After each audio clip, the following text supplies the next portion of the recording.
Tonight we begin with something aromatic. Imagine it.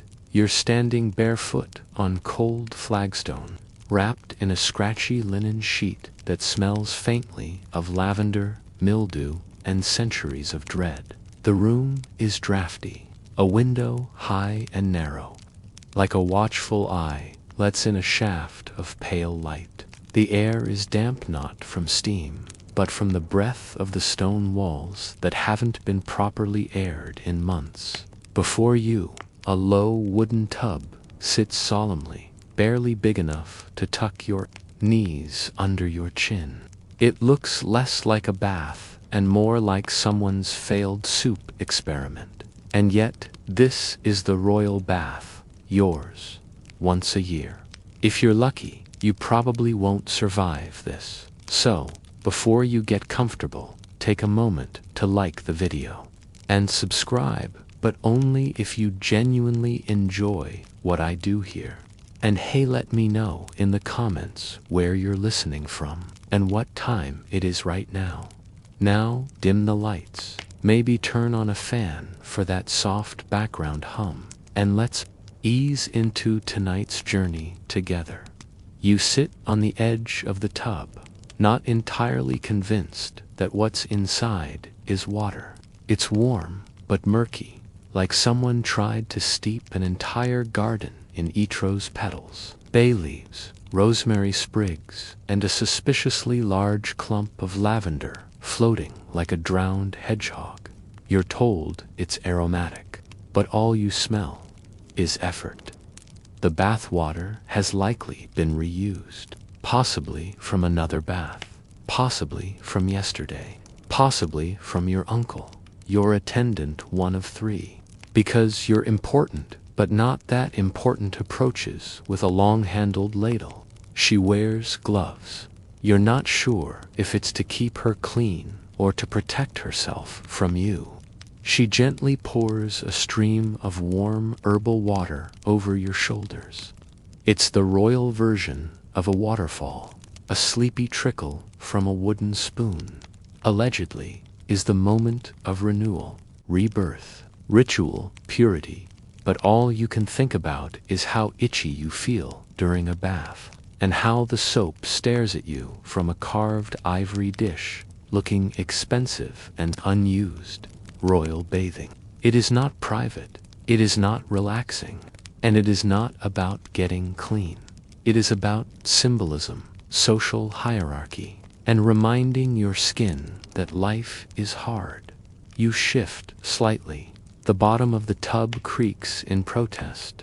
The water sloshes, nearly escaping only to be caught by the thick woolen mat beneath, which has seen so many baths that it might as well have developed its own immune system. You notice your hands are still dirty. No one seems concerned as your servant begins dabbing a cloth across your back, circling, not scrubbing.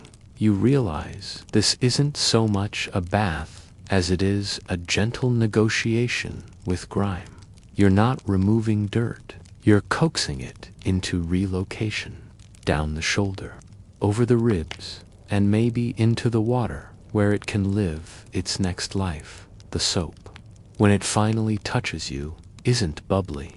It smells like goat and mint and regret. It was probably made last year from leftover animal fat, wood ash, and ambition. Historians still argue whether this kind of lye-based soap was ever meant to touch royal skin or simply serve as a decorative suggestion. One thing's for certain, you feel no cleaner. But now you smell strongly of rosemary, smoke, and a faint hint of boiled leather. You're not sure whether you've been purified or marinated. In medieval Europe, this was luxury. The mere act of being in water even once or twice a year marked you as special, important. It wasn't about dirt. It was about ritual, about showing your court that you had time to bathe, that you had the means to waste herbs and servants and firewood on such extravagance. Because firewood, of course, was required to heat that glorious 3 inches of water, and gathering it took a dozen people, an entire afternoon, and the mild deforestation of a nearby hillside. There's a reason these baths didn't happen often. Still, there's something oddly comforting in the ritual of it all. The slowness.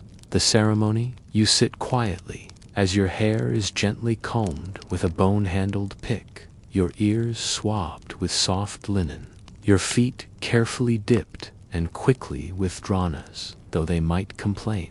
One servant brings a cloth soaked in rosewater to dab at your temples. Another hums a low tune you can't quite place. You suspect it's a lullaby, or maybe a warning. And just as you begin to feel something like relaxation, someone knocks at the door. It's your cousin. He wants to know if it's his turn, because, yes, this is a shared bath. Not simultaneously, of course, but in sequence. The water stays, you rotate. Sometimes a whole noble household will cycle through the same tub in one afternoon, each emerging slightly more wilted than the last. You rise, toweled with reverence, and are led to a nearby stool where a dry robe waits. It smells less clean than the water you just left, but it's warm, and it carries the memory of the last bath you had, which, let's be honest, may have been last harvest season. So there you are, baptized in bay leaves, scalded by rosemary, scraped by caution, and clothed in damp royalty. And congratulations, you have completed your annual bath. You're back in your royal chambers now, swaddled in a robe that's far more ceremonial than it is absorbent. The fire flickers quietly in the hearth, trying its best to dry both you and the atmosphere of vaguely boiled plants clinging to your skin. Your hair is still damp, and it will be until morning. A servant offers you a lavender sachet to hold near your nose, as if to apologize for what you just endured. But don't get too cozy, because tomorrow you're not bathing again. Not next week either. Probably not until the solstice feast or your aunt's 3rd wedding, whichever comes first. That's because in your time, royalty or not bathing is considered dangerous. You heard that right. The belief, widely held throughout medieval and early modern Europe, is that water opens the body's pores too much. And once those pores are opened like tiny castle gates, they let in sickness, pestilence, miasma. You could practically invite the plague in with a footbath. Clean skin, a liability. So instead of washing, you do what every noble does. You layer up. Underneath your robes are multiple shirts, soft linen ones closest to the skin, sometimes changed daily, because that's your new cleaning method. You don't wash your body, you change your linens. The shirt acts like a second sacrificial skin, soaking up sweat, oils, and all the uncomfortable consequences of existing. Then you swap it for a fresh one and pretend the problem is solved. Royal dry cleaning, if you will. Historians still argue whether people genuinely believed this worked, or whether it was simply the best they could do with what they had. Some say it was symbolic. Clean linen meant moral purity. Others suggest they knew they stank, but preferred that to risking fever from a tepid rinse. Either way, the consensus was, don't bathe too much. That's how people die. It wasn't always this way. Back in Roman times, public baths were everywhere. Heated, tiled, social, squeaky clean dreamlands of lather and marble. But once the Roman Empire crumbled, so too did the pipes, aqueducts, and public infrastructure that made frequent bathing feasible. Water stopped being a civic delight and became an unpredictable hazard. Rivers got filthy. Wells went dry. Indoor plumbing became a legend. And thus, the royal bath became an annual ordeal planned, supervised, whispered about. Ironically, the dirtier people got, the more paranoid they became about water. To combat the stink. Scent. You wear sachets of herbs beneath your sleeves. Your gloves are soaked in scented oil. Your wiggiff, you're lucky enough to own one nice, powdered with lavender, clove, and sometimes even crushed rose petals mixed with starch. You chew on clove buds or fennel seeds to sweeten your breath, but they only go so far.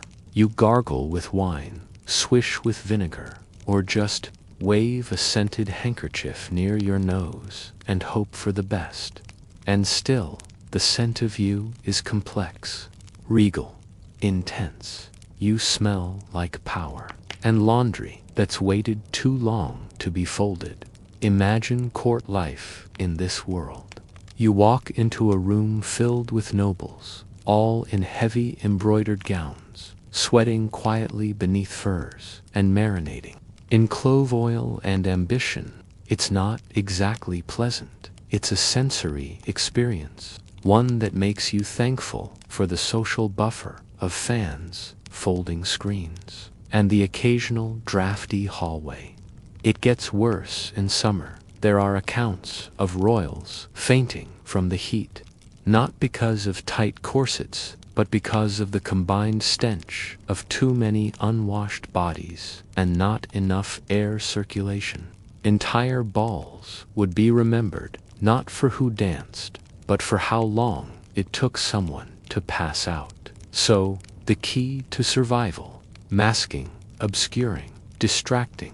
You're not cleaner, you're just more interesting to the nose. There's even a word for it in some courts: the bouquet royal. It means the layered signature scent of a noble sweat, silk, rosewater, dust, and confidence. Like a very bad candle that costs too much to maintain it, your chamber staff must work tirelessly. Every morning, your linens are inspected.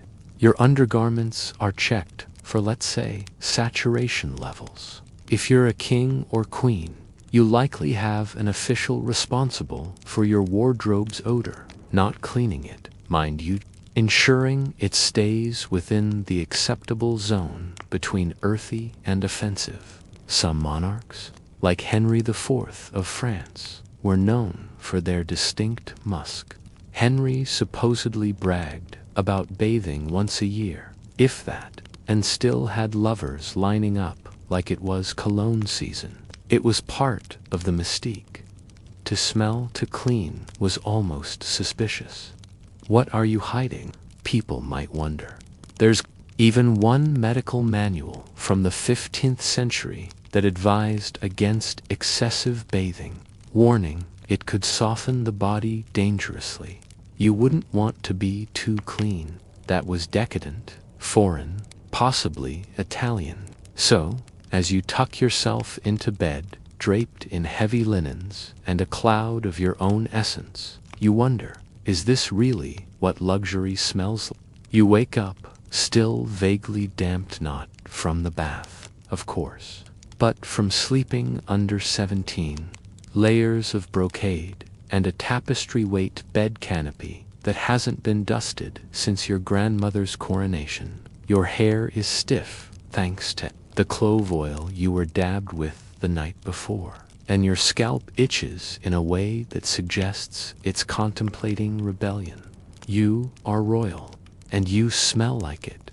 The first order of business: not washing that's already been covered annually. Instead, your morning begins with fragrance. A servant arrives with your scenting kit, which is less of a toiletry bag and more of a portable herb garden stuffed into decorative silver boxes. You hold out your hands as she slips on your perfumed, glove-soft leather that's been soaked for days in a mixture of orange blossom, rose oil, and something vaguely vinegary. These gloves will do most of the heavy lifting for your personal aroma today. That and the sachet of crushed lavender and chamomile tucked discreetly beneath your sleeve, near your armpit. It's like medieval deodorant, except it never touches your skin and doesn't actually deodorize anything. It just keeps the person standing next to you vaguely entertained. You wonder, briefly, what people smell like without this much effort. Then you remember the servants, the footmen, the guards, the peasants. You've smelled them. You don't want to again, because here's the strange truth of it all. In your world, smell is social hierarchy. To smell rich is to be rich. You don't just wear jewels, you emit expensive scent. Your body is a walking potpourri, a symbol of status. The worse the actual bathing facilities in your castle, the more elaborate the fragrance rituals become. You've created an entire ecosystem of aromatic deception. Historians still argue whether perfumed gloves were truly meant to mask body odor or simply demonstrate luxury. Some claim the scents served a dual purpose: to protect the wearer from disease, as it was believed that pleasant smells could repel bad air. Miasma theory, after all, ruled the royal mindset. Disease didn't come from germs, it came from smells. Not with a shower, not with a quick rinse, but with a second layer of powder finely milled iris root mixed with starch, puffed gently across your chest and neck like you're being seasoned for roasting. Another servant attends to your wiggies. You're wearing one today, maybe two, if it's a formal affair. The wig has already been dusted in lavender powder and aired out near a window all night.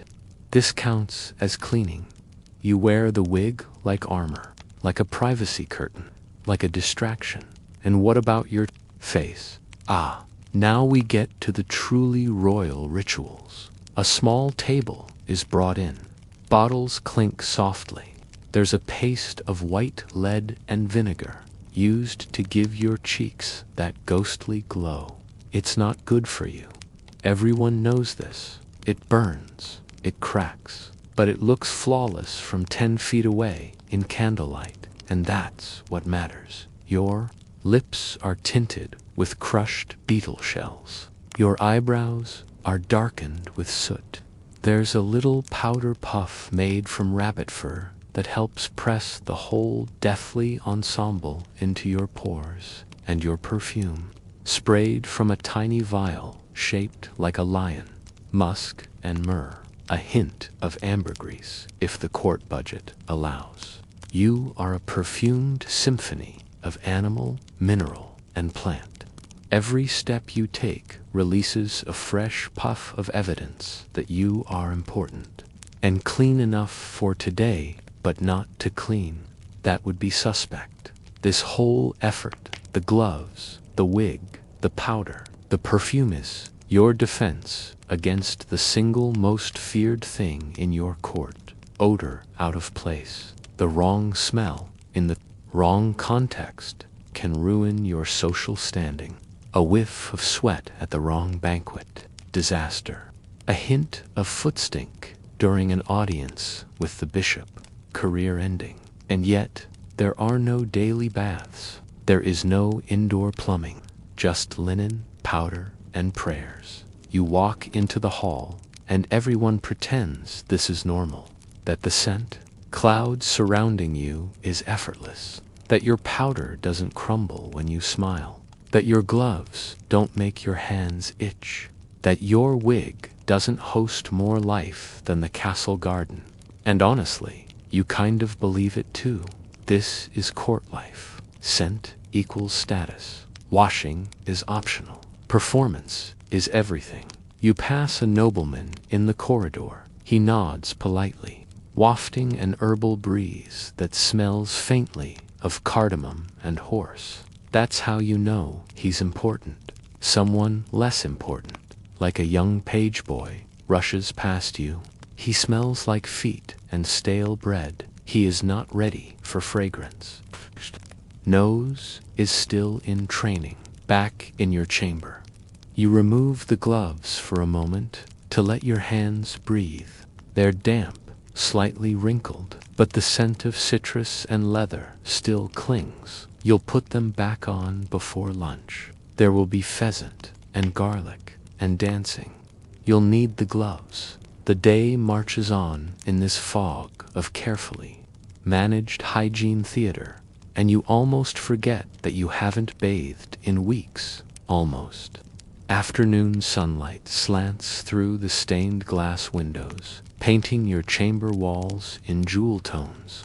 You lean back in a creaky carved chair while a servant brushes invisible lint from your sleeves for the third time today. It's not that you're dirty, exactly. It's that you're visibly human, and royalty, as you've learned, must float above humanity just a little. Even if that means floating in your own aroma.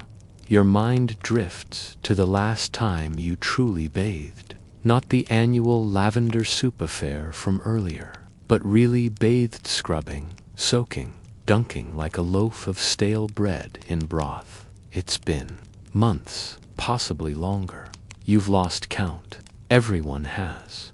Bathing is not something you do when you feel sticky or dusty. You do it when the calendar demands it, and even then, there are rules. So many rules. You've heard the royal physicians speak of it, how bathing at the wrong time of year could unbalance your humors, how the heat of a bath might cause your blood to rise, your liver to flare, or your very soul to escape through your softened skin. That's the real fear, isn't it? Not the plague, not even public embarrassment, but that a good soak might literally cause you to leak out. Historians still argue whether these health fears were taken seriously by the monarchs themselves or just fed to courtiers to keep them in line. After all, cleanliness is a slippery slope to introspection. Still, the result is clear. You bathe according to the calendar, not the weather, not your mood, and certainly not your armpits.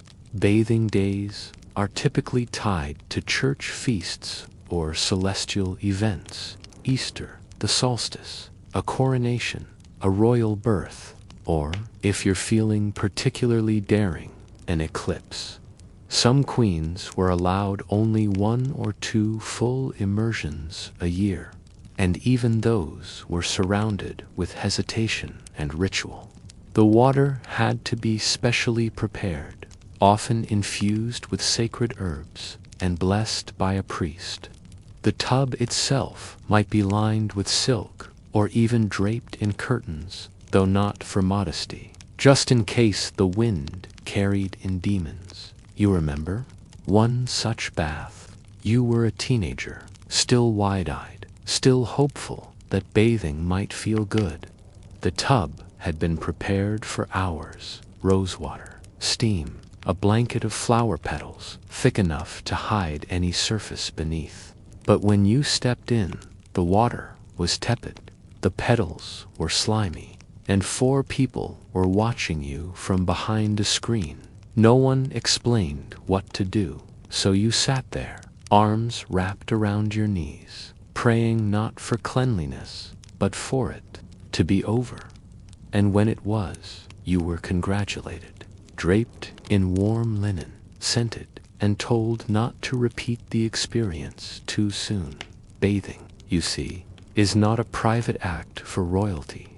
It is ceremonial, observed, managed, a spectacle that must not look like pleasure. You are not supposed to enjoy it. That would be decadent. French, even so, the process becomes stiff, rehearsed. One servant pours, another scrubs, A third sprinkles herbs like seasoning on a chicken. It is not intimacy, it is performance art. You sigh, thinking about this, and a servant enters quietly with a fresh robe, not because you've sweated through your current one, though you might have it, because it's linen change hour, twice daily, if you're lucky. Your next best defense against grime. The new robe is stiff with starch and smells of lavender and beeswax. You raise your arms. They slide it over your shoulders like you're a holy relic. You wonder, do the servants bathe more often than you? The answer, of course, is maybe. Some palace staff had access to water far more regularly than their masters. It wasn't out of luxury, it was necessity. You can't scrub a chamber pot with perfumed gloves.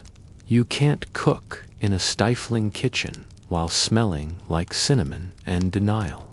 You sweat, you wash. It's different when you're royal.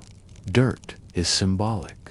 You get to carry it around like a cape of suffering. But still, you envy them, the servants. The ones who can dunk their heads in a bucket without triggering a diplomatic incident. A knock sounds, it's your steward. He enters, bows, and informs you that your presence is expected at the evening meal.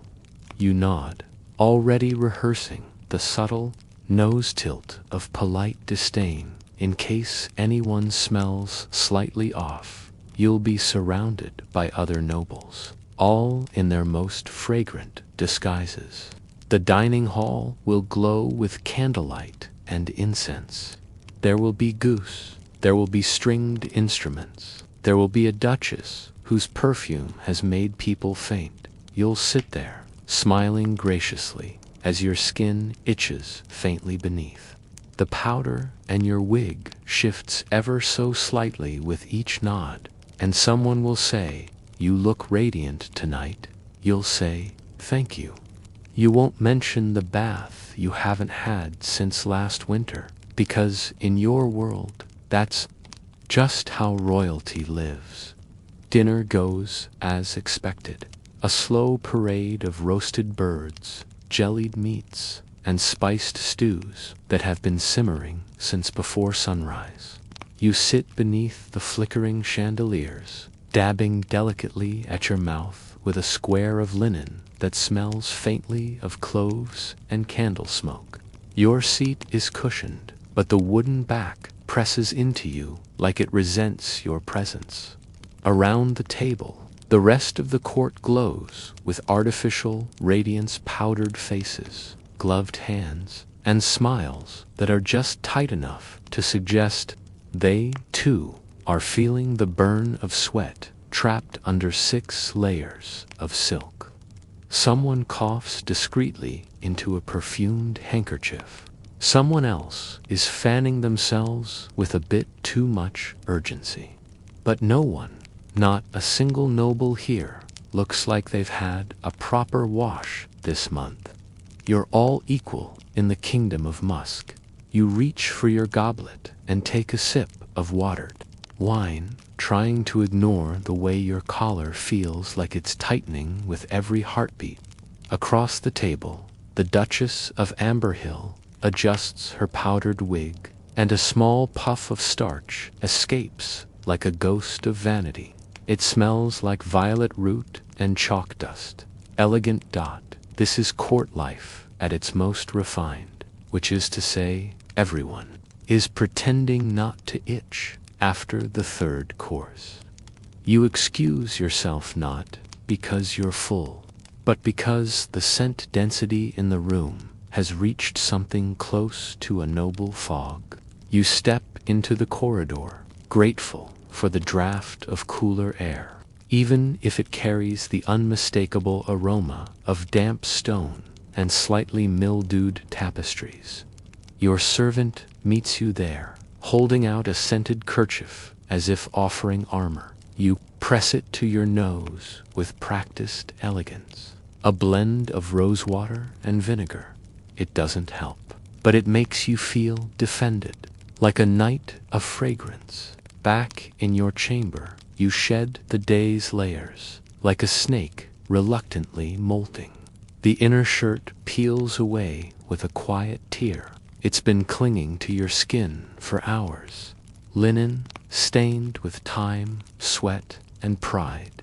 This is when the sponge bath arrives. It's not a bath, not really, just warm water in a pewter basin and a cloth that's seen too many royal armpits to count. You stand still while your servant dabs. Behind your ears, under your arms, along the nape of your neck. Quick, practiced motions. You lift your arms only when prompted. Royal dignity is preserved by not making too much effort. Historians still argue whether sponge baths like these counted as real hygiene or were more for show. Some suggest they were daily habits among fastidious nobles. Others argue they were reserved for special events like coronations, weddings, or particularly aggressive feasts involving garlic. Tonight, though, it feels ceremonial, not clean, but cleaner, not fresh, but refreshed adjacent. You're toweled, dry, and handed. A fresh shift. The linen is coarse, but cooler. You allow yourself to relax for a moment, your body sighing, as it remembers what skin feels like without being swaddled in fabric, powder, and formality. And yet, your feet remain untouched. Always overlooked, royal feet, it turns out, are almost never washed. They're hidden, encased in tight shoes with buckles and bows, and ignored as long as they don't start to revolt. You wiggle your toes and consider requesting a basin just for them. But the thought feels scandalous. What if someone finds out? You could ruin your reputation. So instead, you slip into soft shoes scented with sachets of dried thyme. Your solution for royal foot hygiene. Stealth aromatherapy. Before bed, one last ritual, the bedtime perfume. A few drops on your pillow. Sometimes your nightgown, maybe even your wrists. Tonight, it's a blend of bergamot and orange blossom. You breathe it in deeply, as if it could erase the fact that you haven't truly scrubbed your back since the king's name day. And then, into bed. Your sheets have been aired, though not changed. That's for tomorrow. The mattress is stuffed with feathers, and you sink into it like royalty, because you are. And if there's a faint smell of old sweat trapped somewhere in the fabric, well, that's tradition. You close your eyes, drifting off to the gentle creak of old wood and the whisper of a servant's footsteps as they carry the used linens away. Somewhere, far down the hall, another noble is probably requesting their own sponge bath. You wish them luck. And soap, but not too much soap. That might be dangerous. Asterisk, you wake before dawn to the sound of bells tolling in the distance, low, deliberate, like the castle's way of clearing its throat. The windows are still dark, but your chamber is alive with quiet movement. Servants pad about, lighting candles and refilling your basin with warm water, which steams slightly in the chilly morning air. You do not ask for a bath. That would be dramatic, possibly reckless. Instead, you sit in a stiff-backed chair while your hair is gently unbraided. Bits of yesterday's powder fall like exhausted snowflakes onto your shoulders. A maid murmurs. Something about rain later good for the crops, bad for the wigs. You sigh and sip your morning wine. That's right wine. Water is suspect, especially in cities, and especially when it comes from a well that sometimes smells like old turnips. Wine is safer. It has personality, and it won't give you a stomach that rebels during formal audiences. Today is a feast day. which means more people, more rituals, and more opportunity. Sweat. A few drops of rose oil are applied to your neck and behind your ears to get ahead of the issue. You're told the queen herself swears by this formula, though. She also allegedly rubs vinegar behind her knees, which sounds more like a prank than a beauty secret, as you're dressed in today's attire, thick velvet ensemble layered like a pastry. You begin to reflect on the bizarre relationship royalty has with cleanliness. Not just you, but every royal court across Europe. Cleanliness is suspicious. It hints at vanity, at softness. A monarch should look radiant, not fresh. They should smell expensive, not clean. And yet, the rituals persist. Your chamberlain arrives to confirm your bath schedule. Not because it's happening soon, no, but because it's been noted. There is a ledger for such things, written in careful script. Last bath, winter. Next bath, undecided. Possibly late summer, possibly not. He nods and leaves. What a strange life. Historians still argue whether these bath records were truly medical or simply ceremonial. Some suggest they were used to track a monarch's health over time. Others argue it was just another way to keep the nobility too busy with rituals to cause trouble outside your chamber. The castle bustles, scribes, knights, cooks, all of them sweating, all of them slightly sour beneath their uniforms. You walk. Among them, a trail of lavender-scented air following your every step like a protective spell in the great hall. You greet your peers with restrained bows. No one embraces. Too risky, too aromatic. Courtiers smile from the appropriate distance, bowing just low enough to express respect without inhaling anything unfortunate. The queen arrives last. Her dress a masterpiece of lace and restraint. Her hair rises high in powdered waves, supported by what must be at least one full birdcage. She waves her gloved hand delicately. Everyone inhales through their mouths. At the midday meal, you notice it again, the court's choreography of scent. No one lifts their arms above the shoulder. No one bends too close. Napkins are pressed to lips, but also subtly to noses. Everyone smells like something, but no one wants to know what exactly. And that's the point. You are not meant to be clean. You are meant to be mysterious. After lunch, the queen receives a private visit from her apothecary. You're not allowed in, but rumors say she receives cooling cloths laced with cucumber water and violet essence. Some say she even washes her face, gasp, daily.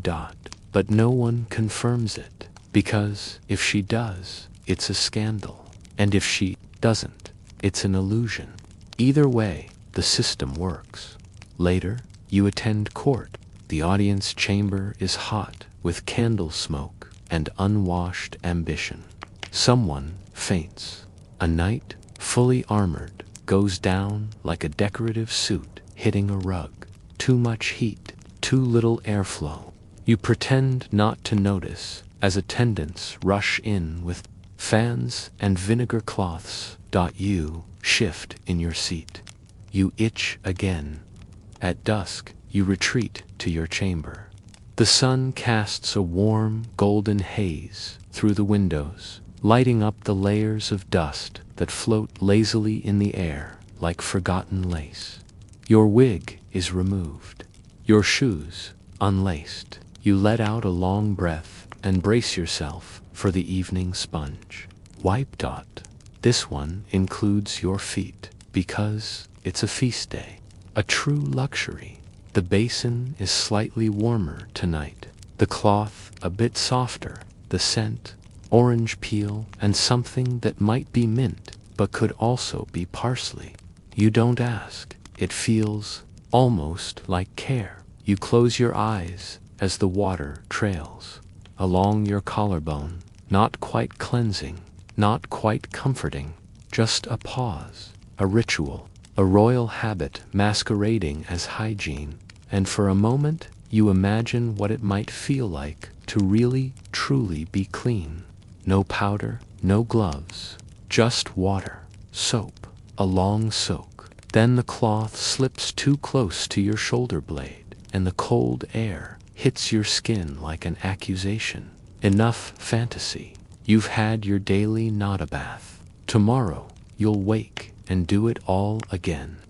It's the middle of the night when the scratching wakes you. Soft, rhythmic, unrelenting. You lie still, eyes open, breathing in the dense perfume that hangs like a velvet curtain over your bed. Is it a mouse? A beetle? A ghost of soap left unused? No, it's just your own skin. You shift slightly under the covers, careful not to disturb the arrangement of bolsters and blankets that took 2 people and a decade of tradition to construct. Your scalp itches where the powdered wig once clung. Your thighs itch where the linen undergarments chafed, and your chest, well, that's just resigned to the situation. Welcome to royal sleep. You're not filthy by peasant standards, far from it. But for all your silk, wealth, and scented oils, you have not truly touched soap and water in weeks, and your body knows it. It hums with mild protest, and your nose, though well trained to ignore it, is starting to catch hints of you beneath. The rose water and orange peel. You inhale through your mouth and try to return to sleep. This is, after all, normal. Nobles of your era frequently slept in garments not too different from what they wore during the day. Sometimes you even sleep in makeup, depending on your rank, your obligations, or whether you simply forgot it was on. Royalty didn't remove layers so much as rotate them. Changing into something fresh often just meant a different robe, a less wrinkled chemise, or a blanket that hadn't been warmed by your previous 20 naps. Historians still argue whether medieval and early modern nobles were aware of how deeply unwashed they wore, whether their noses simply acclimated. Some sources hint that they knew they stank, but considered the effort of bathing a greater offense than the odor itself. The logic: bathing made you vulnerable. Nakedness, warmth, wetness, these were states of risk. You could catch a chill. You could be exposed. You could fall ill. So instead, the noble body became a kind of fragrant fortress, layered, armored, preserved like an antique vase under powder and prayer. You pull the sheets up and sigh. They smell like beeswax and damp wool. Your pillow smells like your perfume, plus a dash of scalp oil and old dreams. You remind yourself that this is luxury, that peasants sleep on straw, on dirt, on each other. You are alone in a bed large, enough to stage a duel, with embroidered curtains to keep out drafts and ideally judgment. Still. That itch persists. Tomorrow is not a bathing day, but it is a scenting day, which is nearly as involved. Your maid will prepare fresh linen. The apothecary will bring his tiny vials. You'll be powdered, brushed, and gently blotted like a medieval oil painting that's developed too much shine. You think back to stories you've heard, rumors of other courts. In the East, some say there are nobles who bathe daily, not once a month, not once a year, daily. They even have running water, warm pools, scented soaps that don't smell like burnt herbs or goat. You're not sure whether to believe it. Could someone really be both noble and clean? It feels like a contradiction. After all, everything about your life is designed to delay decay without actually reversing it. Your linens are changed, but not scalded. Your gloves are scented, but not washed. Your skin is covered, not scrubbed. Cleanliness, as you understand it, is external.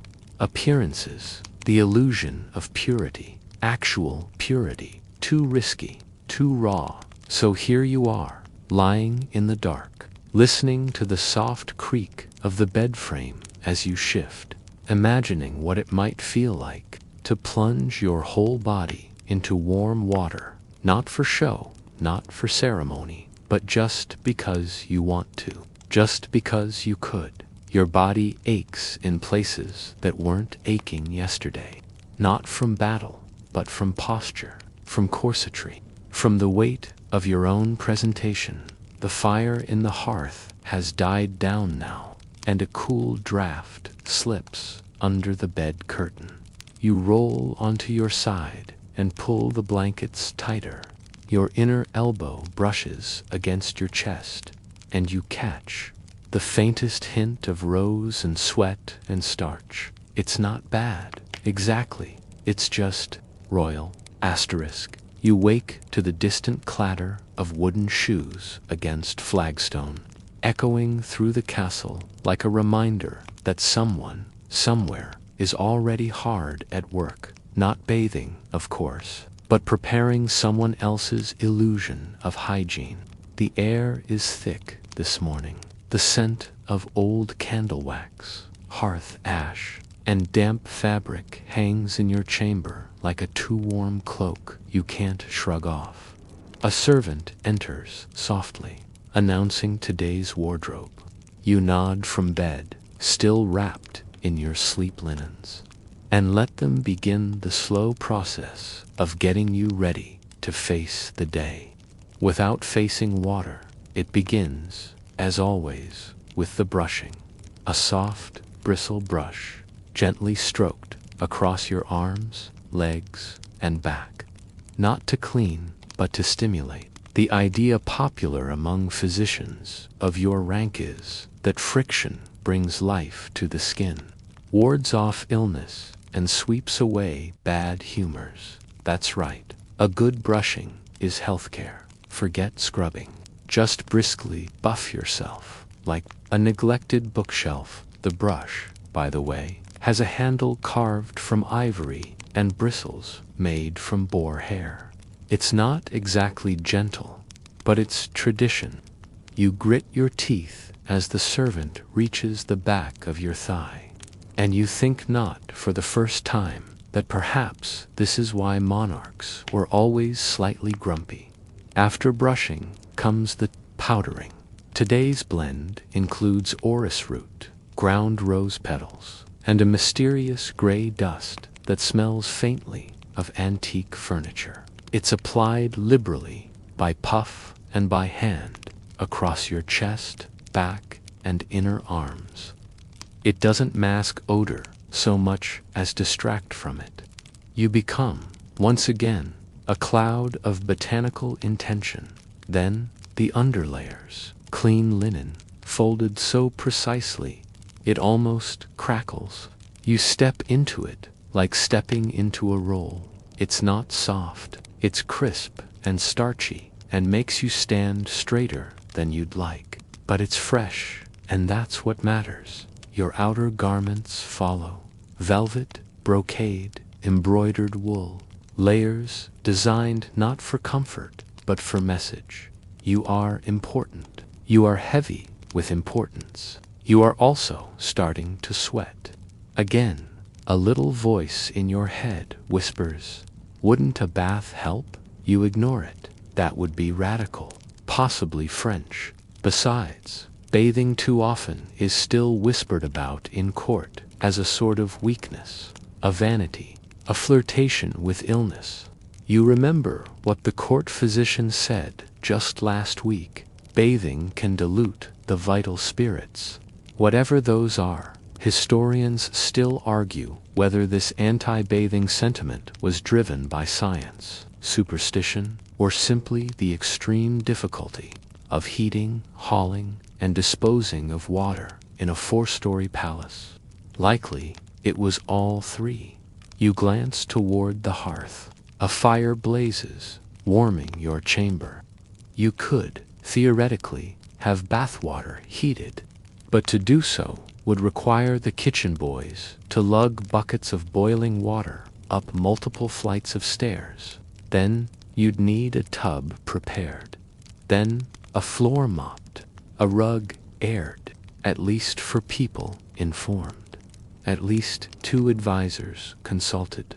All for a bath you're not sure you're allowed to enjoy. So instead, you powder your wig.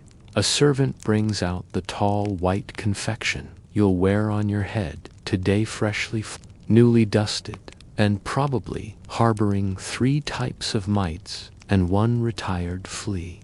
It smells of starch and civet musk. You pretend not to notice the faint outline of last week's sweat near the lining. The powder covers everything, including the truth. You smile weakly at your reflection in the polished silver mirror. You look radiant, regal, dusted, and dignified. But your armpits know better. So does your scalp. As you walk the palace halls, your shoes clack softly over the stone. Other nobles pass by, equally perfumed, equally powdered, equally aware of the delicate balance between display and decay. No one speaks of sweat, of stains, of feet, and certainly no one mentions that, just last night, one of the chambermaids found mold growing inside a royal slipper. That information was quietly filed away with the rest of the castle's unwashed secrets.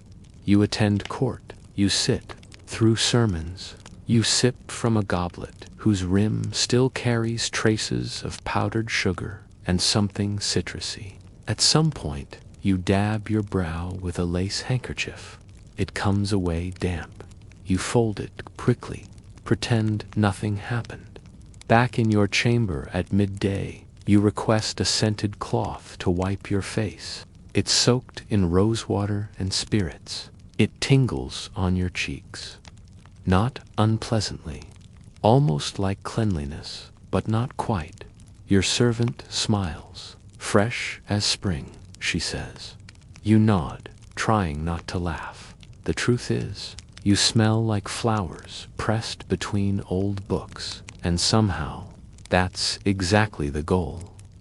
Afternoon sunlight pours through the high windows, now, casting long golden slashes across the polished floor of your private sitting room.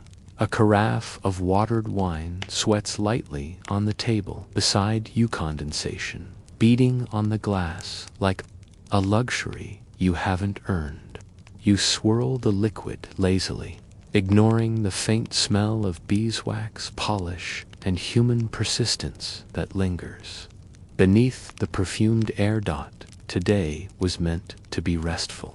A day of letters, embroidery, maybe music. But instead, you've been thinking about soap. The idea has taken hold of your mind like an itch under a corset. You think of lather, of bubbles, of real friction against the skin. It feels absurd, dangerous, almost indulgent, and yet you want it. But of course, that's not how things are done. Soap, you see, has a reputation problem. Among your noble peers, it's not entirely trusted, especially the strong stuff, the black, grainy soap made from ashes and animal fat. That's for servants, laborers, people who actually get dirty and need something aggressive to scrape it off. You, on the other hand, are not expected to do anything strenuous enough to require true cleaning. Your work is symbolic, political, spiritual. Soap suggests you've been compromised. Some courts have even whispered that excessive use of soap could soften the body too much, making it susceptible to illness, temptation, and foreign ideas. Clean skin might invite sin.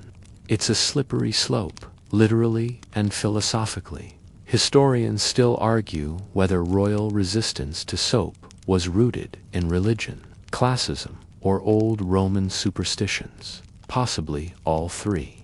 Cleanliness, once associated with pagan baths, was looked at sideways by early Christian leaders, and by the time royalty reclaimed the idea, it came with layers of restrictions and caveats. So, instead of lathering up, you perform rituals. You rub oils into your skin.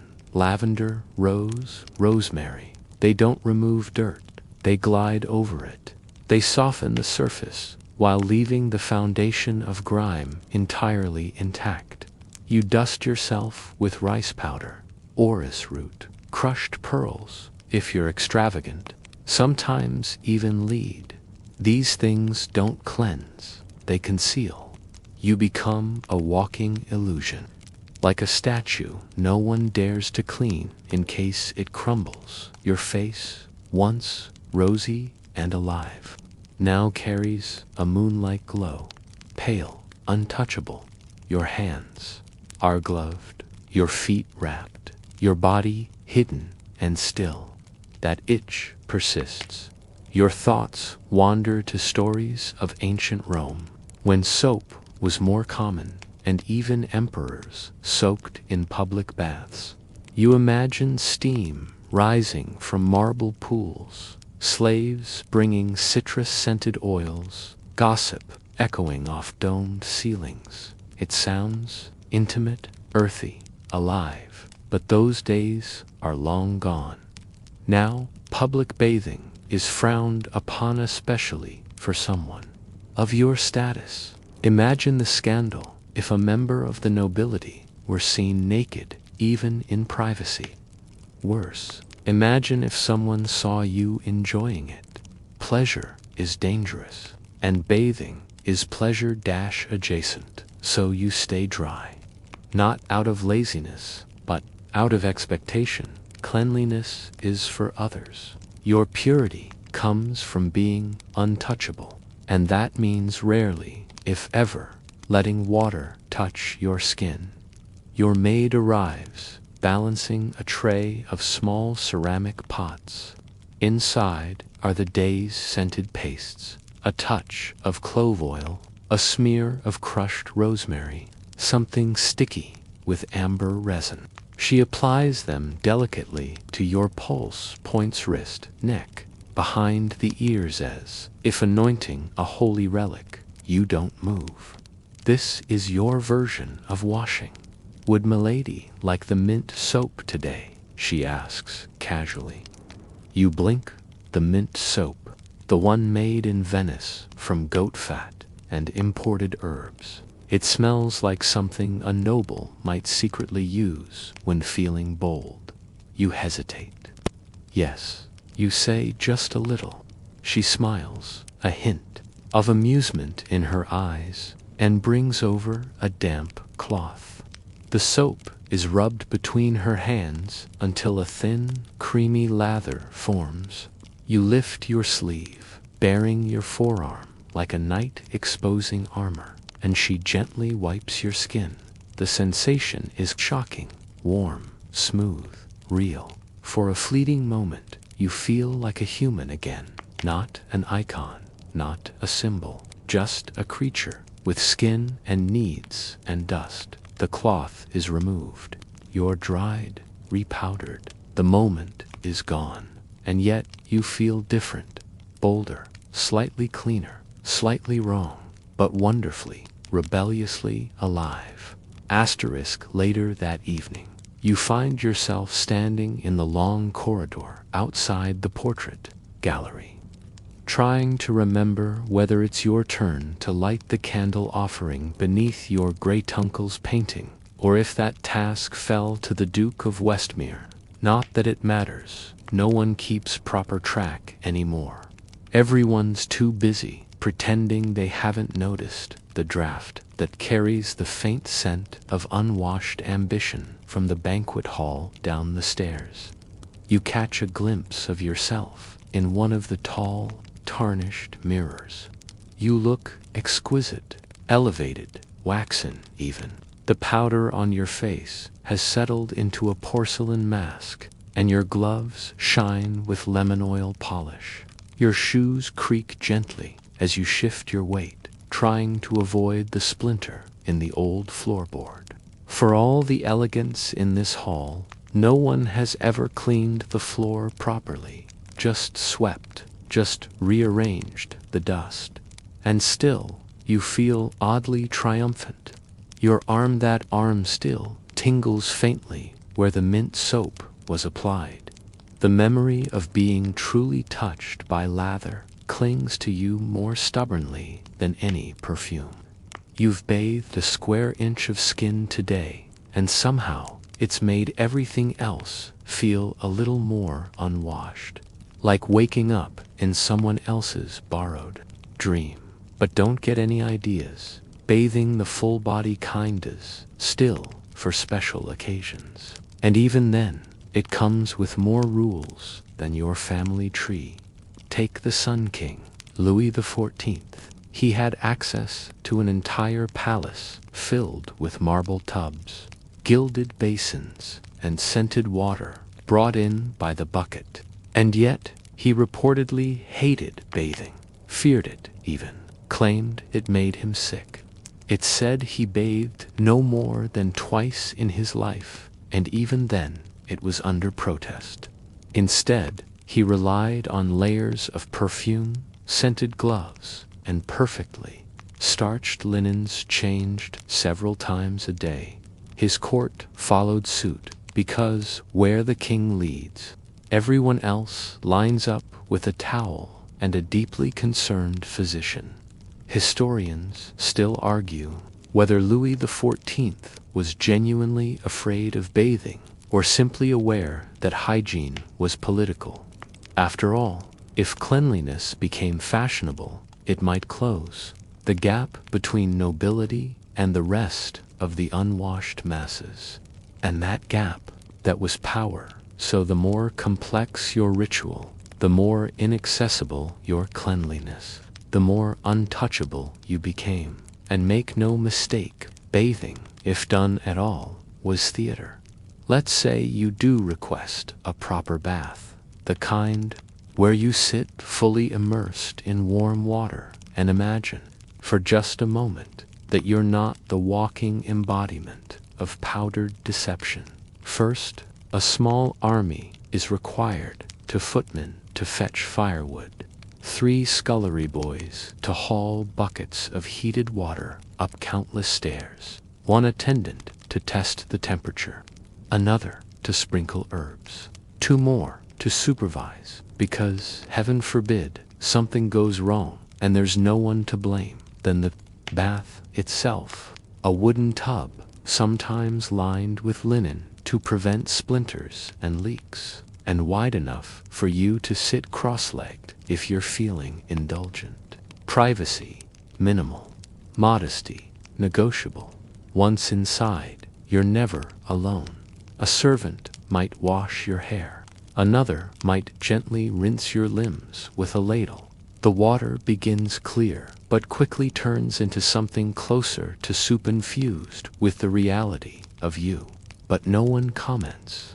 This is sacred, symbolic, a performance of renewal, and when it's over, the water is left to cool until it's disposed of at dusk, perhaps reused, perhaps blessed, perhaps poured into the garden as a favor to the flowers. You're then wrapped in cloths, soaked in rose water and vinegar, dried with linen that feels like sandpaper if you're unlucky, and sprinkled with fresh powder. You emerge not cleaner, but reset, pressed like a flower between pages. The entire ordeal takes 4 hours. It costs half a day's labor from 12 people. It requires a change of clothes for you and a complete washing of every servant who touched the water, and it is done once or twice a year, maximum. So yes, you skip it, and instead, you return to your powders and pastes, your brushes and gloves. You preserve the illusion, like a portrait that never ages because no one touches the canvas. And perhaps that's why, when you pass the Duke of Westmere in the hall, you both simply nod. Neither of you comments on the faint ring of grime beneath his powdered collar, or the way his perfume can't quite mask the ghost of last week's banquet. Because you understand each other, you both know the truth. Royal cleanliness is not about being clean, it's about being seen as above it all. You retreat to your private solar for the evening, a smaller chamber meant for writing letters, reading, or sipping wine in socially acceptable solitude. Tonight, though, you're simply sitting near the fire, staring into the flickering shadows, and trying not to think about your feet, or more specifically, the situation within your boots. They've been on all day, tight as a handshake from a tax collector, lined with wool, scented with time, and now hostile.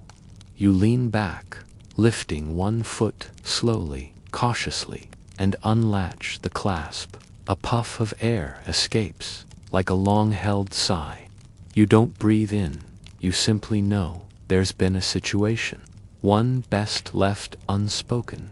This is what they don't tell you about royalty. Your feet may be swaddled in velvet and kissed by cobblers, but they suffer.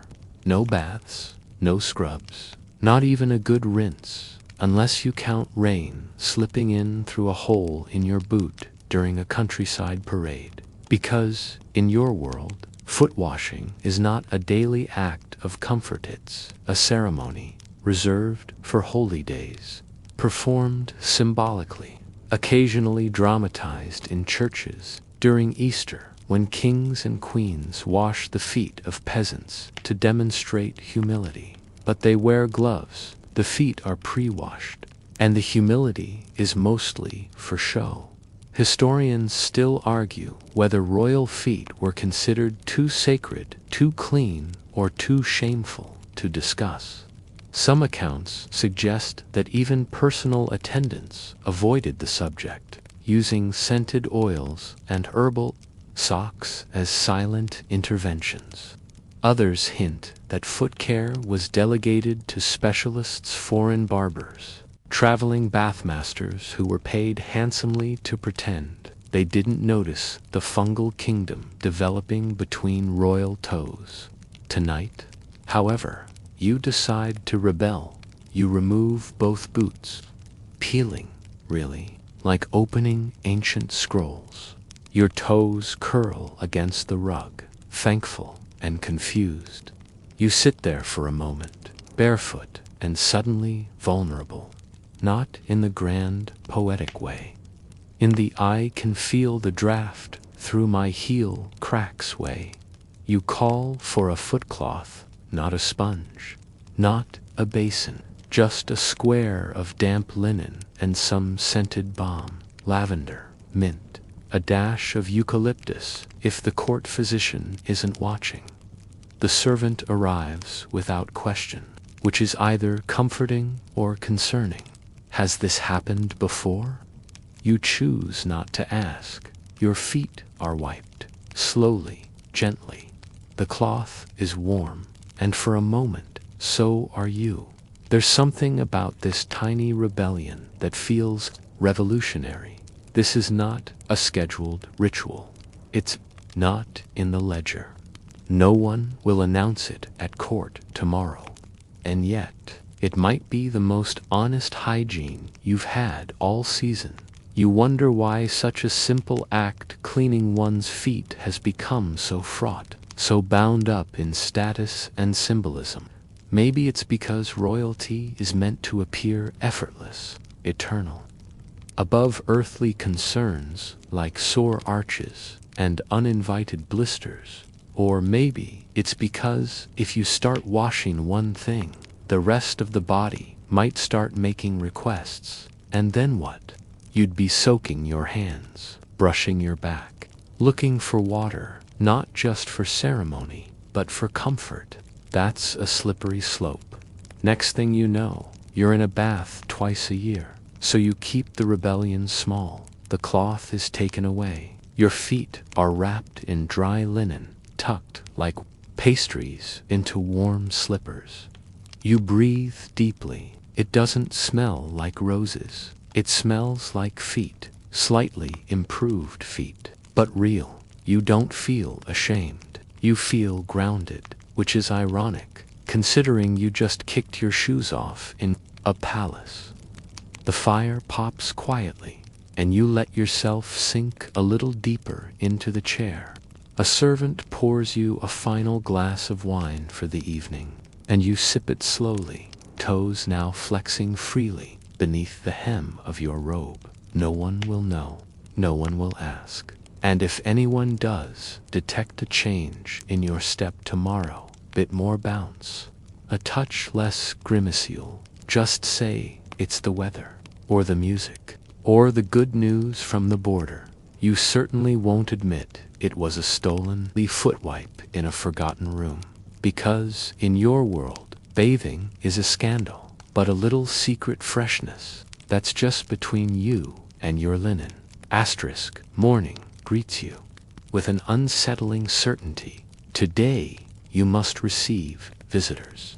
Not just the usual stream of courtiers with perfumed scrolls and vaguely important eyebrows, but foreign dignitaries, people with different habits, people who might expect things, clean things. You sit up slowly in bed, bracing yourself against the soft mountain of pillows. Your hair is a powdered bird's nest. Your mouth tastes faintly of cloves and confusion. A servant enters with a warm cloth and a smile just wide enough to be suspicious. "Shall we refresh?" she asks. You nod. It's not really a question. She begins with your face wiping delicately under your eyes, across your forehead, and along your jawline with water scented faintly with rosemary and rose. It's not a bath, it's barely a rinse. But in this moment, it's the closest you'll come to feeling awake, because today, appearance is everything. The visitors are from a northern court, rumored to bathe weekly. You try not to look startled when you hear it. That's practically revolutionary. Do they boil themselves alive? Where do they find the time, the firewood, the servants? And yet, here they come, trim beards, clean collars, faces that don't appear, held together by starch and prayer. You begin to sweat just thinking about it. Not visibly, of course. Royals don't sweat. But under the layers, a quiet panic brews. You step into your dressing gown, layered expertly over perfumed linen.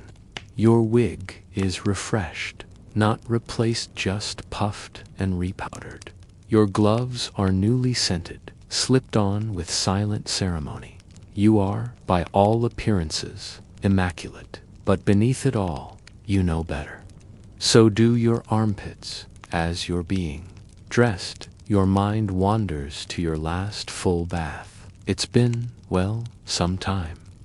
You remember the sensation, not of water, but of people watching you be near water, of rose petals floating past your knee, of the tub's wooden slats creaking under you like a ship with regrets. Historians still argue whether such royal bathing rituals were more performative than hygienic.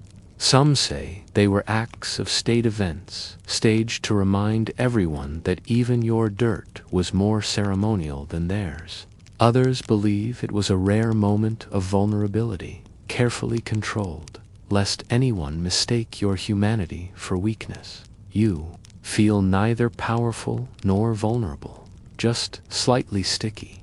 Your servant presents a small pot of paste, something waxy, floral, and faintly acidic. you're to apply it beneath your arms. You do so without question, even though it burns a little.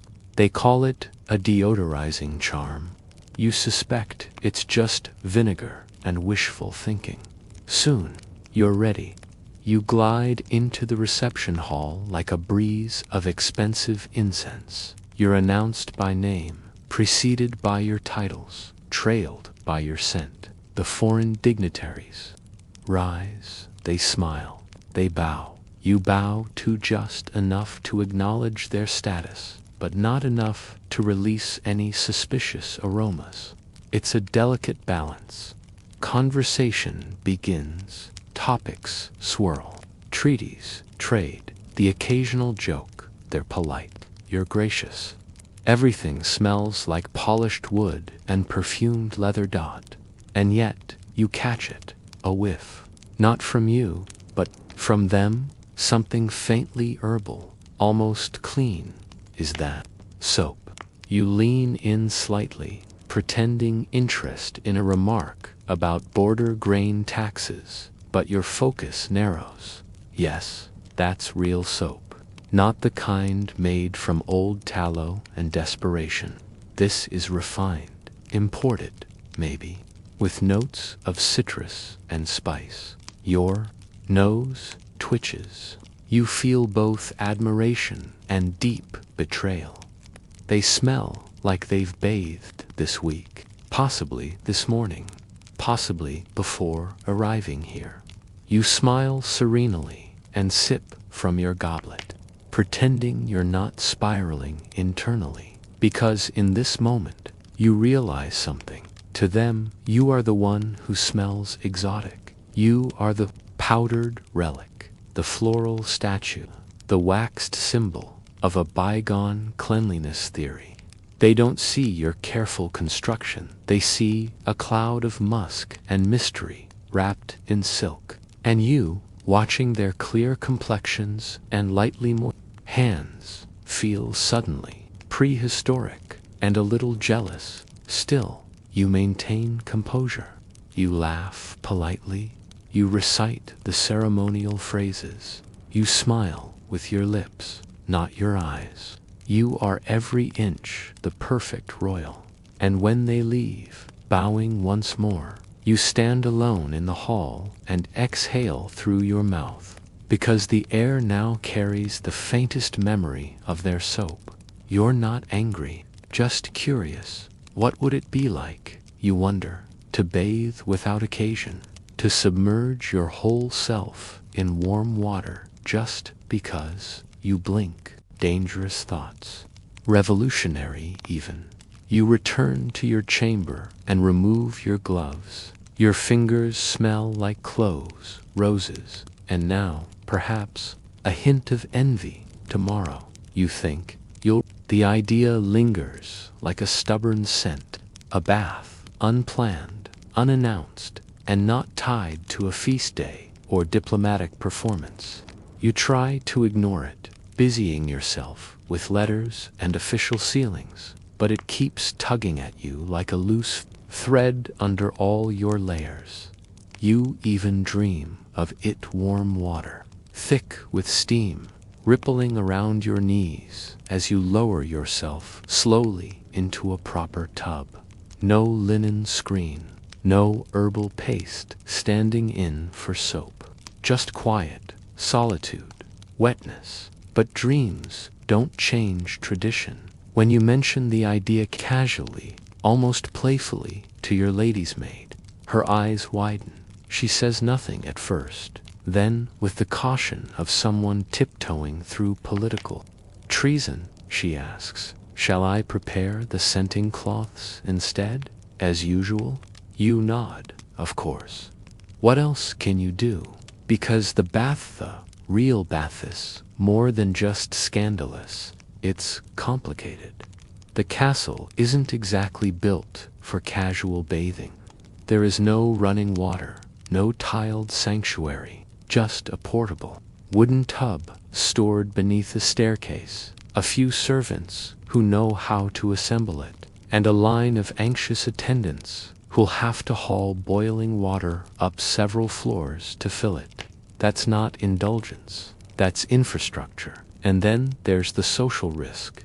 If word gets out that you requested an unscheduled bath, people will talk. Not out loud, of course. Nobles don't gossip, they observe with emphasis. There will be glances, tilted heads, questions veiled in politeness. Is our dear royal feeling unwell? Perhaps there was an incident, maybe something foreign. Cleanliness, after all, has a cultural undercurrent. You've heard the rumors about the Ottoman court where even palace guards bathe regularly, and the royals visit hammams multiple times a week. Some say it's spiritual, others call it excessive. But you suspect, deep down, that it's just sensible. Meanwhile, you sit here, sweating quietly under a velvet robe, dusted like a pastry, and wondering whether you can convince anyone that bathing is the new fasting. Historians still argue whether the rarity of royal bathing was due more to logistics or ideology. Some suggest it was simply too labor-intensive to maintain as a regular habit. Others argue it was a deliberate rejection of decadence, salivating dryness to a moral standard. Either way, the consequences are real. You shift uncomfortably in your seat, aware of your own skin in a way that feels animal. There is powder under your arms, but it's failing. There is perfume on your wrists, but it's competing. There is oil in your hair, but it's beginning to surrender to time and temperature. And still, you smile through it, because you are noble. You are layered. You are the embodiment of restraint, wrapped in linen and starch. But restraint is starting to itch. You signal for the steward and lower your voice. If I were to request the tub, you begin, what would be required? He blinks, then bows, slowly, several hours, your grace, 6 to 10 servants, and discretion. You nod once, as if contemplating a minor change in the evening's wine selection.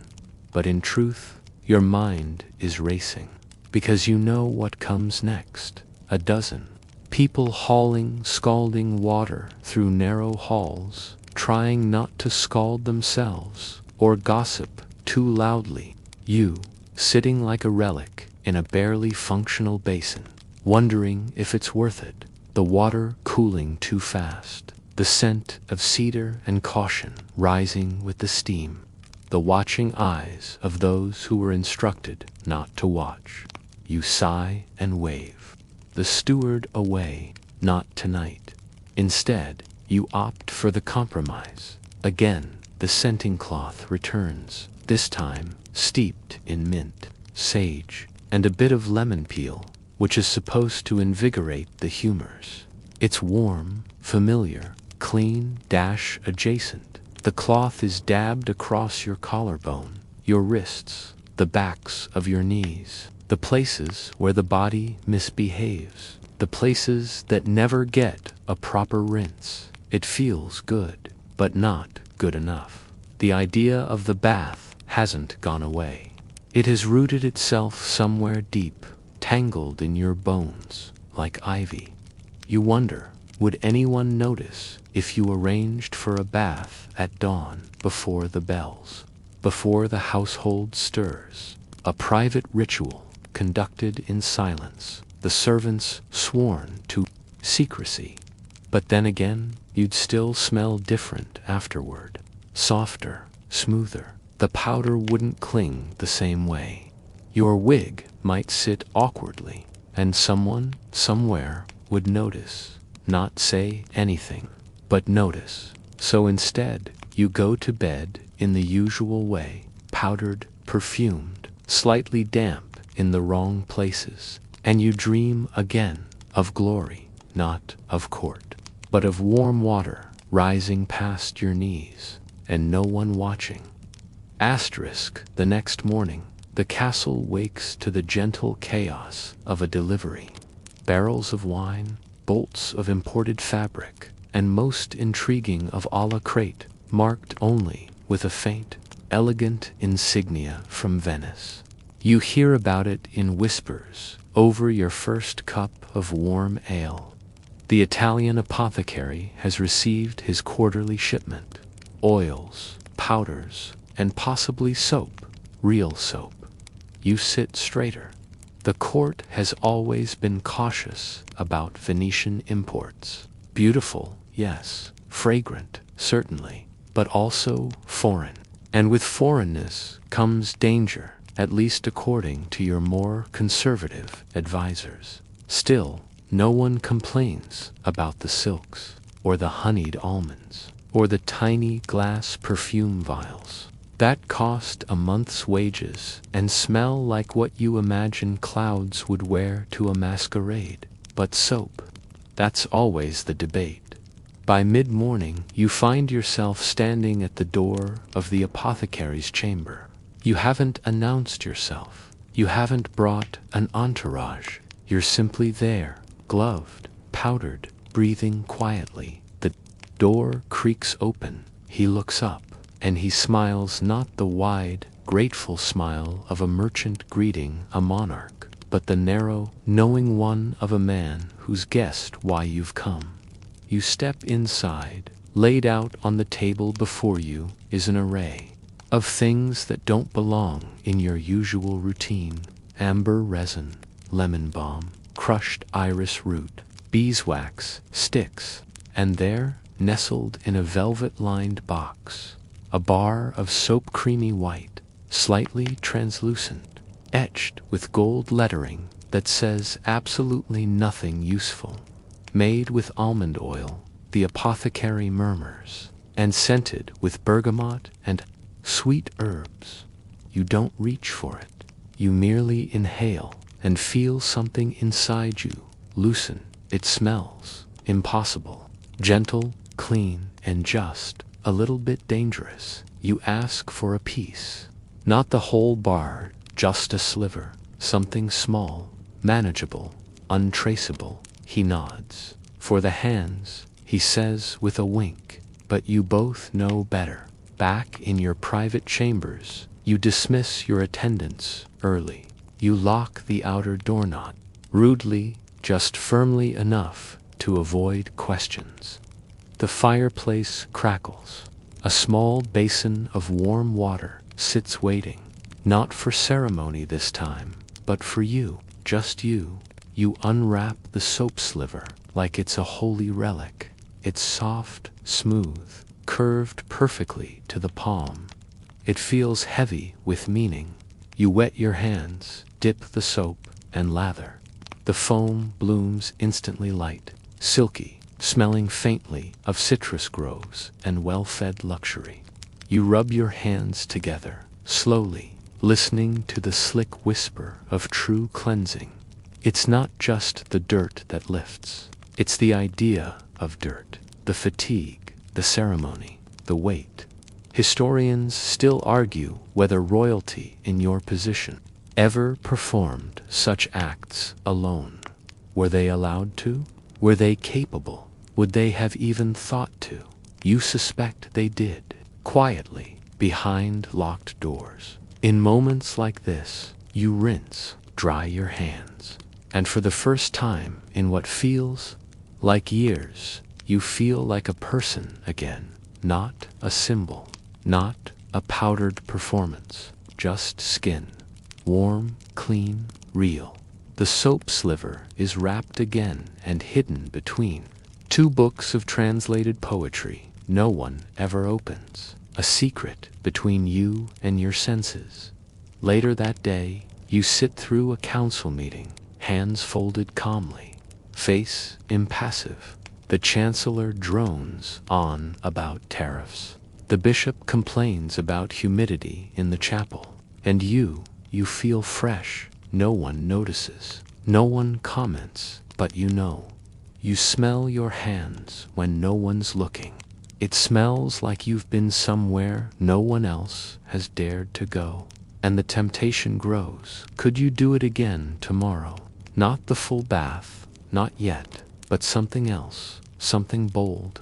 Elbows, perhaps, behind the knees. Small rebellions. It begins with soap, and now that you've tasted it, felt it, not sure how long you'll wait for the next step.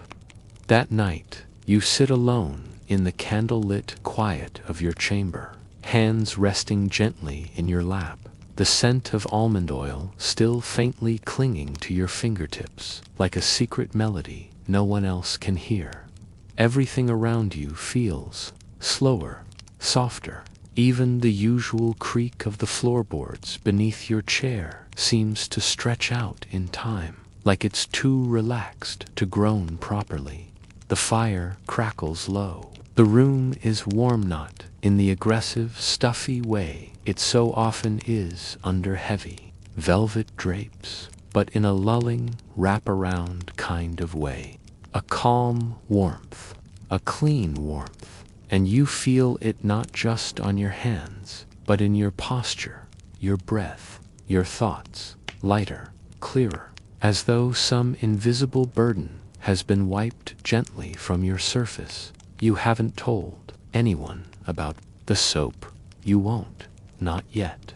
The court is still trapped in its own choreography of powders and pastes, clutching their linen and superstition.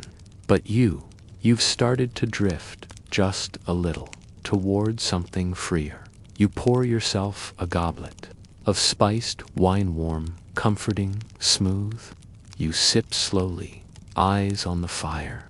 A servant enters silently, lays out your bed linens, and places your nightshirt on the chair beside you.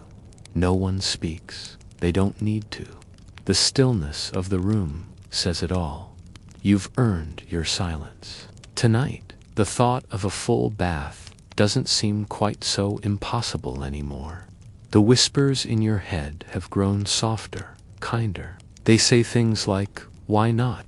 And just once, instead of the old refrains of "It's not done," or "It might be dangerous." It's no longer a risk. It's a calling. Your body, after all, is more than costume, more than performance. It's an instrument, a place to live, not just decorate. And slowly you're learning how to be in it again. You slip out of your robe.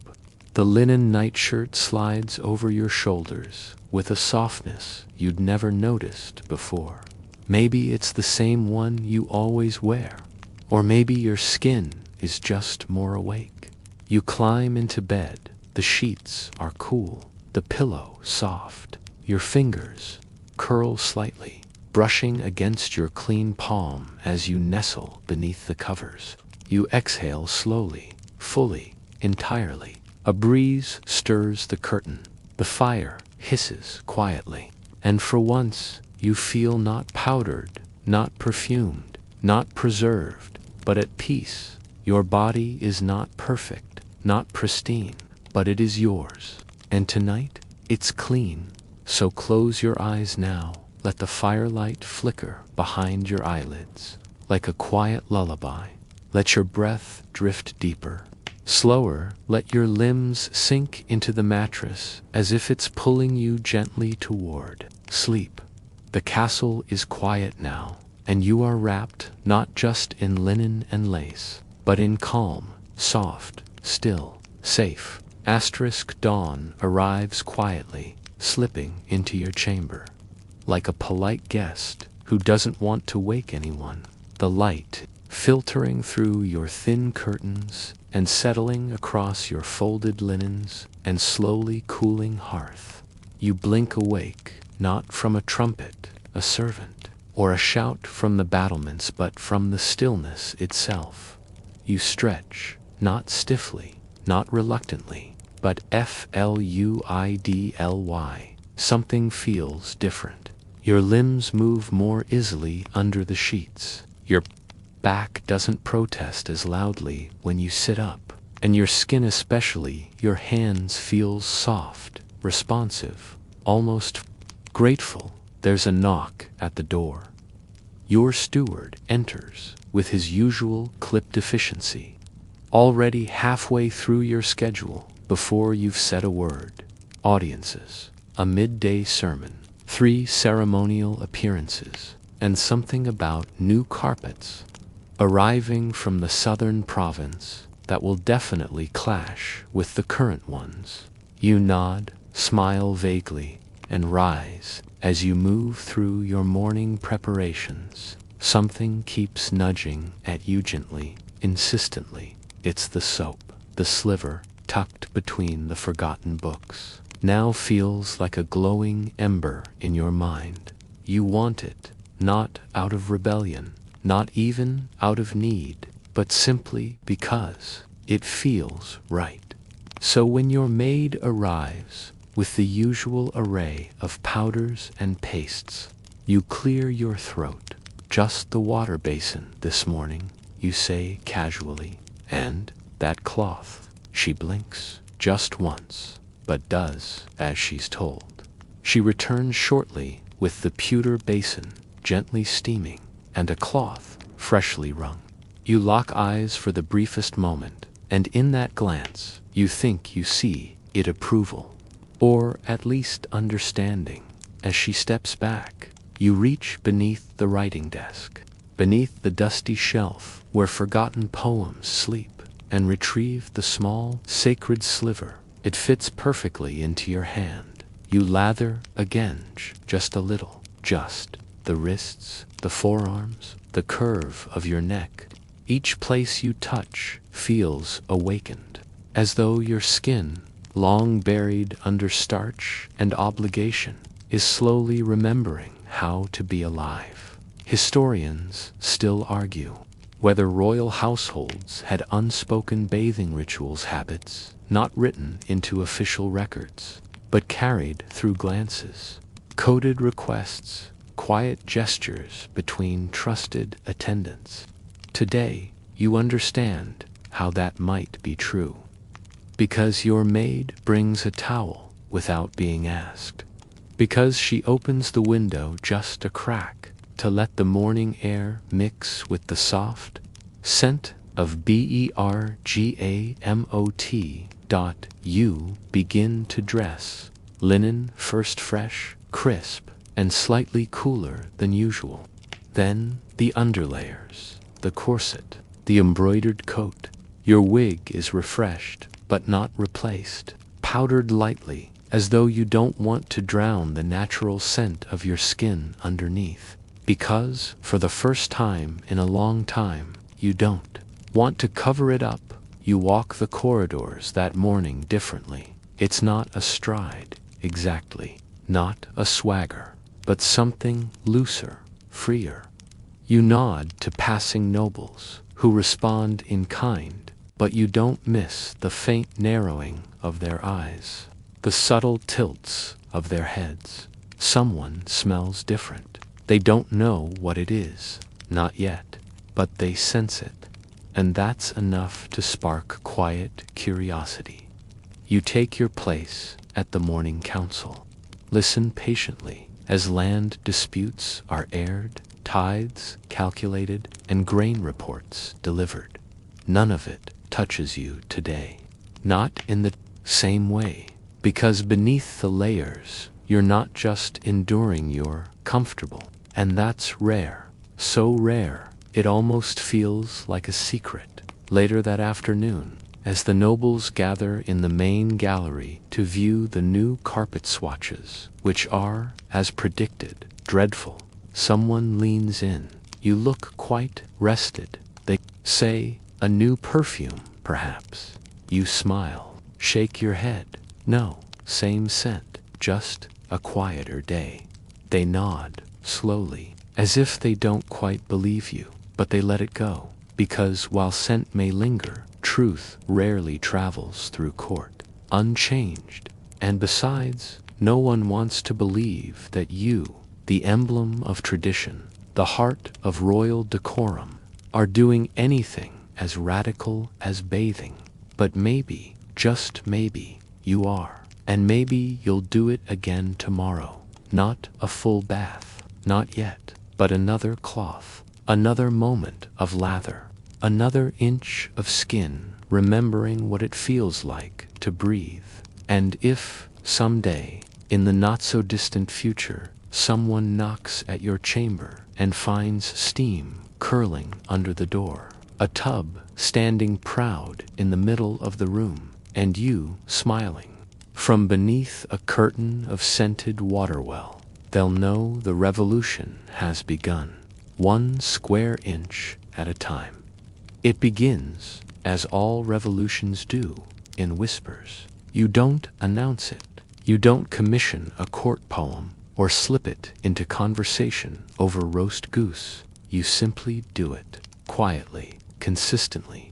Each morning now begins not with the powder puff or the rosewater glove, but with warm water in a basin, a scented cloth, and your secret sliver of soap. The same motions, the same routine, but different in all the ways that matter.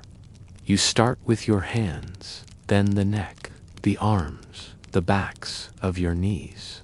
You stop short of scandal, of course. Nothing to spark court gossip or panic your chamberlain, but enough to make your skin remember what it means to be touched by intention. And it shows. Your step is lighter, your posture looser. You speak a fraction slower, with a softness that suggests contentment rather than command.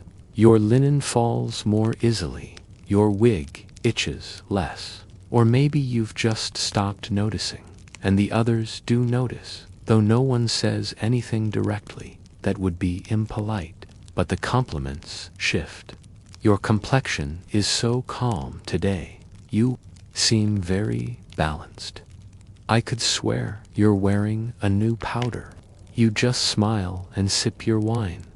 Historians still argue whether these kinds of quiet habits, bathing behind closed doors, subtle shifts in routine, ever led to cultural changes in royal households. Some say yes, citing the gradual reappearance of bathing rooms in certain 18th century palaces.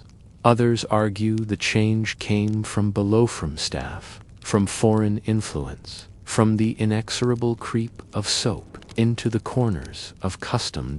But you know the truth. It began in a basin, in a sliver of Venetian almond soap, and in your decision to use it twice, and then a third time. You've now bathed your arms so often they feel awake. The skin no longer tightens beneath the powder. The scent clings more gently. Your gloves slip on like silk, not like armor. The ripple effect is subtle but undeniable. One morning, you overhear two ladies in waiting, whispering about refreshing the ankles with a cloth soaked in citrus water. One of them laughs nervously, the other doesn't. Later that day, you notice her shoes are slightly damp. You say nothing, but you smile. A week later, your cousin asks casually whether you've heard of a new herbal soak being used in the court of Navarre, just for the hands, he adds quickly. Nothing improper. You raise an eyebrow. How interesting. By now, the apothecary is restocking the Venetian crate more frequently. Small slivers, custom-scented oils, a new box arrives, marked for delicate linens.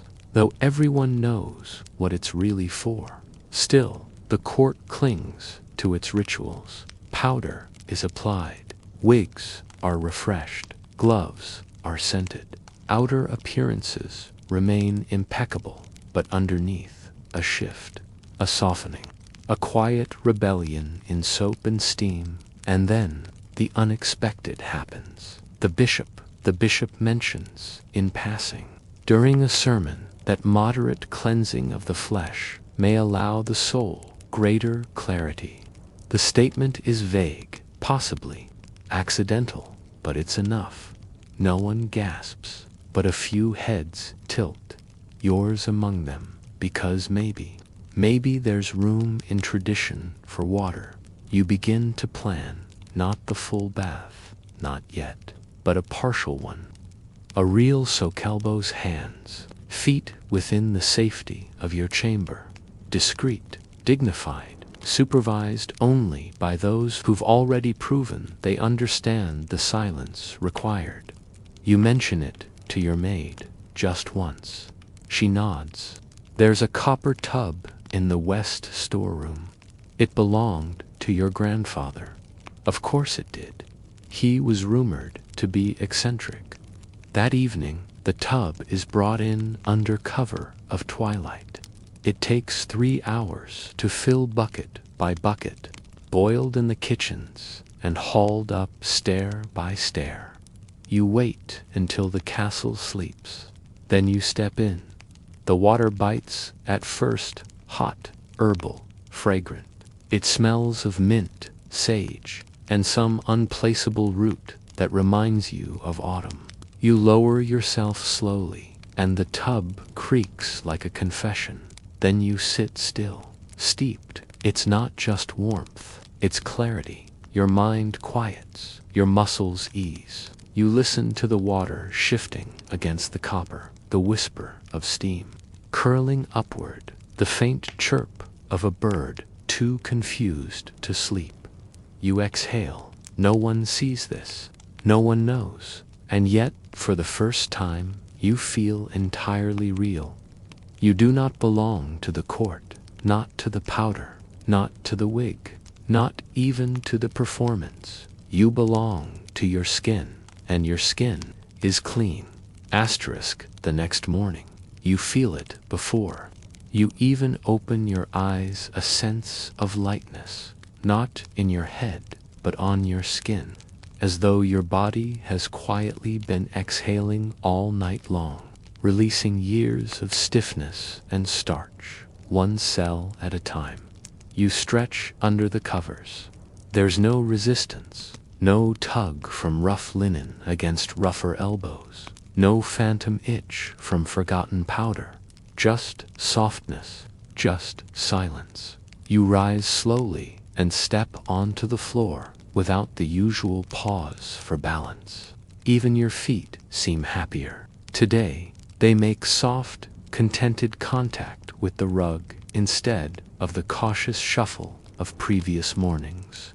Your maid enters, bearing the usual morning cloths and scent kit, but pauses when she sees you already moving with unusual ease. Her eyes drop briefly to your hands. Shall I prepare the basin, Your Grace? You meet her gaze. No, you say gently, the tub. She doesn't flinch. She doesn't ask. She just bows and leaves, and so it begins. Word doesn't exactly spread, seeps, not like scandal, but like warm honey through old wood. People notice you more than usual. They don't know what's changed, only that you seem tuned differently, like an instrument that's finally been restrung. You sit through council meetings without adjusting your gloves every 5 minutes. You attend the midday sermon without that telltale powdered sneeze halfway through the reading. At supper, you lean back in your chair, wig sitting just a bit more comfortably on your freshly scrubbed scalp, and the others. They tilt their heads when you pass. A few furrow their brows, not quite ready to voice what they sense. Others nod approvingly, as though they understand. And maybe they do, because you're not the only one changing. The Duchess of Crenwell requests her sitting bath to be slightly warmer than last time. The young heir to Eastgate is spotted requesting his gloves to be unscented. Even the Lord Treasurer, a man who has proudly smelled like cloves and horse for the past 3 decades, has recently acquired a hint of orange peel. Historians will later argue whether such shifts in royal behavior happened organically or were sparked by something or someone quietly leading from within. But you don't need debate. You know, you dry your hands on a towel warmed by the hearth and smile to yourself in the late afternoon. A minor diplomat arrives from a southern province known for its public bathhouses. He brings gifts-among candies, folded silk, and a small bottle of golden soap oil. He bows deeply when presenting it. It is said to soften even the hardest water, he says, and calm even the most irritable skin. You thank him with proper formality, but inside, your fingertips tingle. Later that night, with the castle asleep and only a single candle burning near your bedside, you open the bottle. The scent is mild, something like sunlight trapped in resin, touched with a breath of citrus and green wood. You place just a drop into your basin. One drop. The water shimmers faintly, then settles. You dip your cloth, press it to your collarbone, and suddenly the room melts. Not literally, of course, but your senses blur and soften, as though the very notion of discomfort has been lulled into silence. Your breath deepens, your shoulders loosen. The fire snaps once, approvingly. You finish your cleanse in silence. Your skin hums, not from scent, not from pressure, but from recognition, as if it finally remembers how it was meant to feel all along. Before bed, you write a small note to yourself and tuck it into the corner of your vanity. Not too much powder tomorrow. It's a quiet promise, a simple one, but real, and in the days that follow, you keep it. You begin spacing your scent applications. You reduce the starch in your collars. You ask for a softer brush for your arms. When people notice, they say you're glowing. You laugh, but only a little, because you are. Not from cosmetics, not from ceremony, from contact, from cleanliness, from the choice you've made, again and again, to step just slightly closer to your own body each day. You still dress the same, still glide through the court, still offer perfumed gloves when shaking hands with foreign guests, but beneath it all, there is skin, real, awake, quietly radiant, and somewhere behind a dusty curtain in your chamber, a half-used sliver of soap continues to wait, not for it's evening again, but everything feels different, now not louder, not grander, just more present. The fire in your chamber crackles with the same rhythm as always, but tonight its warmth seems to know you better. Your robe hangs softly on your shoulders, no longer stiff with powder or perfumed starch, but resting, flowing, moving with you instead of against. You've just completed another private cleanse, this time your arms, legs, and behind the ears. It was unhurried, thorough, and blissfully unobserved. The copper basin sits cooling by the hearth, flecks of mint still drifting on the surface like tiny green boats. The air smells faintly of honeyed herbs, not overpowering, not theatrical, just kind. You let your hair down literally this time. No wigs tonight, just your own scalp, brushed through gently, carefully. You'd nearly forgotten how light your head could feel without the weight of a powdered construction perched on it. You roll your neck slowly, letting the freedom sink in. And then comes the soft knock, not unexpected. It's your steward arriving, with the latest palace correspondence and a polite inquiry as to whether you'll be attending the court music recital tomorrow. You nod absently, accepting the scroll, but before he leaves, he hesitates. "Your Grace," he says softly, glancing. To the basin near the fire, there are whispers among the lower servants about your comfort of late. You raise an eyebrow. He continues, "They say your chambers smell different now, like lemon balm, clean, not lesser, just lighter, less powdered." He stops. And then, after a pause, adds, the staff are wondering if, perhaps bathing might become acceptable again. Quietly, he doesn't ask permission. He doesn't challenge you. It's simply an observation, a cautious hope. You nod once. Tell them, you say, the water is warm enough for us all. He bows, leaves, and just like that, your private revolution begins to ripple outward.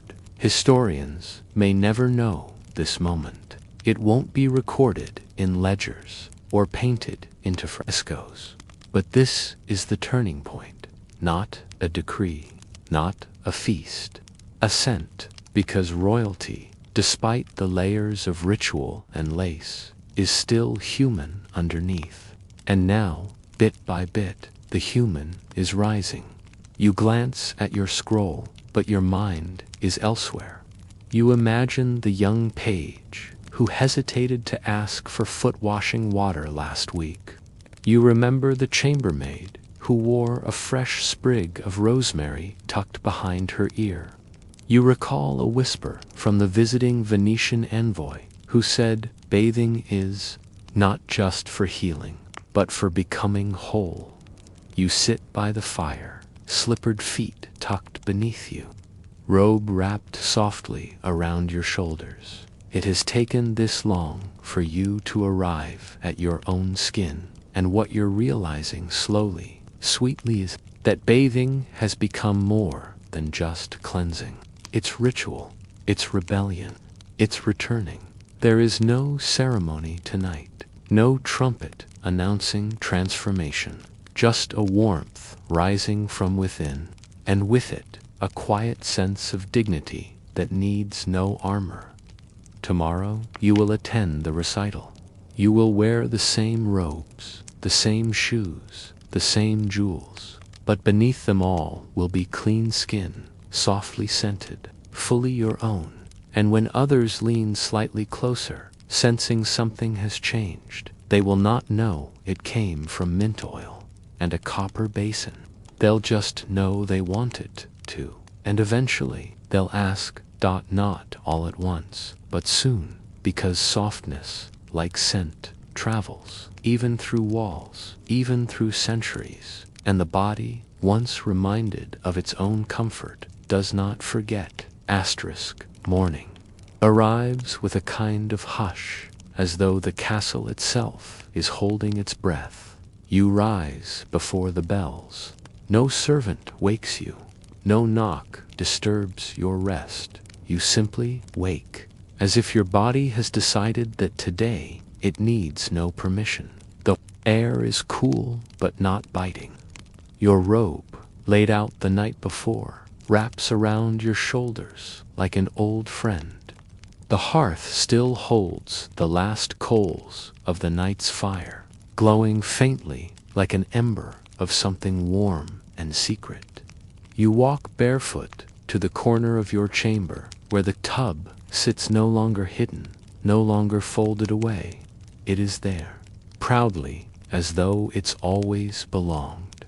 The basin has already been filled, not steaming, but pleasantly warm, infused with rose petals, sage, and a touch of bergamot oil. Someone prepared it while you slept, without needing to be asked. That, in itself, is the biggest shift of all. You sit beside it and soak your feet. The sensation is immediate and grounding. You inhale, exhale, and for the first time, you don't flinch from your own scent. There's no harsh vinegar, no overwhelming patchouli to disguise decay. Just skin, clean, soft, your own. Today is the music recital, an event that once would.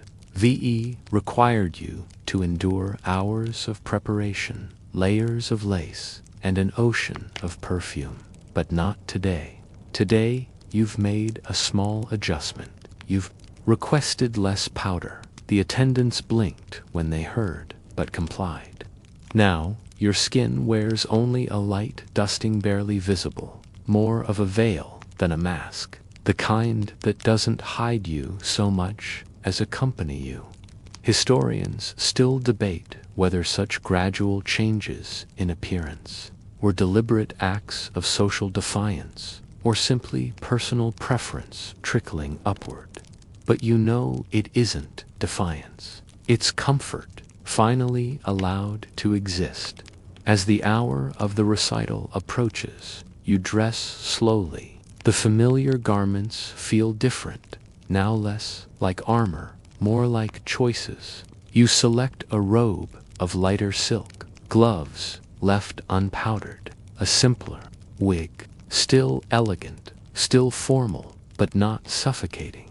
When you enter the hall, the harps are already tuning. The air is scented not with incense or musk, but something fresher, crushed mint, lemon peel, possibly soap. Heads turn as you arrive, not because you're grander than usual, but because you're not. There's a quietness in you now, a serenity, and it shines. You sit in your place, surrounded by nobles still wrapped in rose powder and nervous formality. You smile gently, and one by one they start to relax. During the second piece, a soft, lilting melody played on viols, you catch a faint movement out of the corner of your eye. The Duchess of Crenwell lifts her sleeve just slightly and presses a cloth to her wrist, a fresh cloth. Damp, you don't stare, you don't speak, but your smile lingers just a moment longer. Later, in the reception chamber, a nobleman leans in and murmurs, "There's something different about today." In the air, I mean. You offer a small shrug. Maybe the windows were opened, and indeed they were. Your chambermaid, with quiet certainty, had cracked them early this morning to let in the breeze, and with it, the world beyond the powdered halls. As the afternoon wears on, the mood remains subdued, pleasant, softer than usual. Voices a little lower, gestures less rehearsed. It's as if everyone is pretending they haven't noticed the change, because acknowledging it might make it real, and no one is quite ready for that. But you are, because bathing, for you, has become something more than rebellion. It is rhythm. It is choice. It is how you return to yourself, quietly, each day. You no longer fear the rituals. You simply revise them, one cloth at a time, one basin at a time, and soon, perhaps, one bath. Not for performance, not for politics, just for you. Because this, you've discovered, is the most royal thing of all, to be at peace in your own skin. You wake to the sound of birdsong real, not embroidered into a tapestry or mimicked by a court musician in the garden.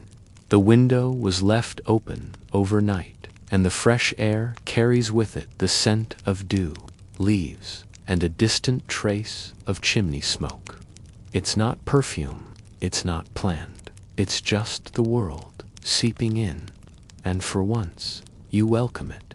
You rise slowly, no longer dreading the stiffness in your limbs or the cling of powdered skin. There is no urgency to scrub away discomfort today, because discomfort hasn't settled in, not fully, not like before. Your chambermaid appears with the basin already warmed and waiting, and beside it, placed without ceremony, is a folded cloth and your now familiar sliver of soap. She says nothing, just sets it down, as though this has always been part of the morning, and maybe, now, it is. You cleanse quietly, deliberately, neck, arms, behind the ears. Then, in a moment of bold calm, your chest and back. The water is just hot enough to loosen something inside you. Your shoulders roll back. Your spine stretches with ease. You imagine a court where everyone begins their day like this, not with starch and scripts, but with water, warmth, willingness. Historians might Some day argue that revolutions come from edicts and decrees, but in your experience, they come from soap.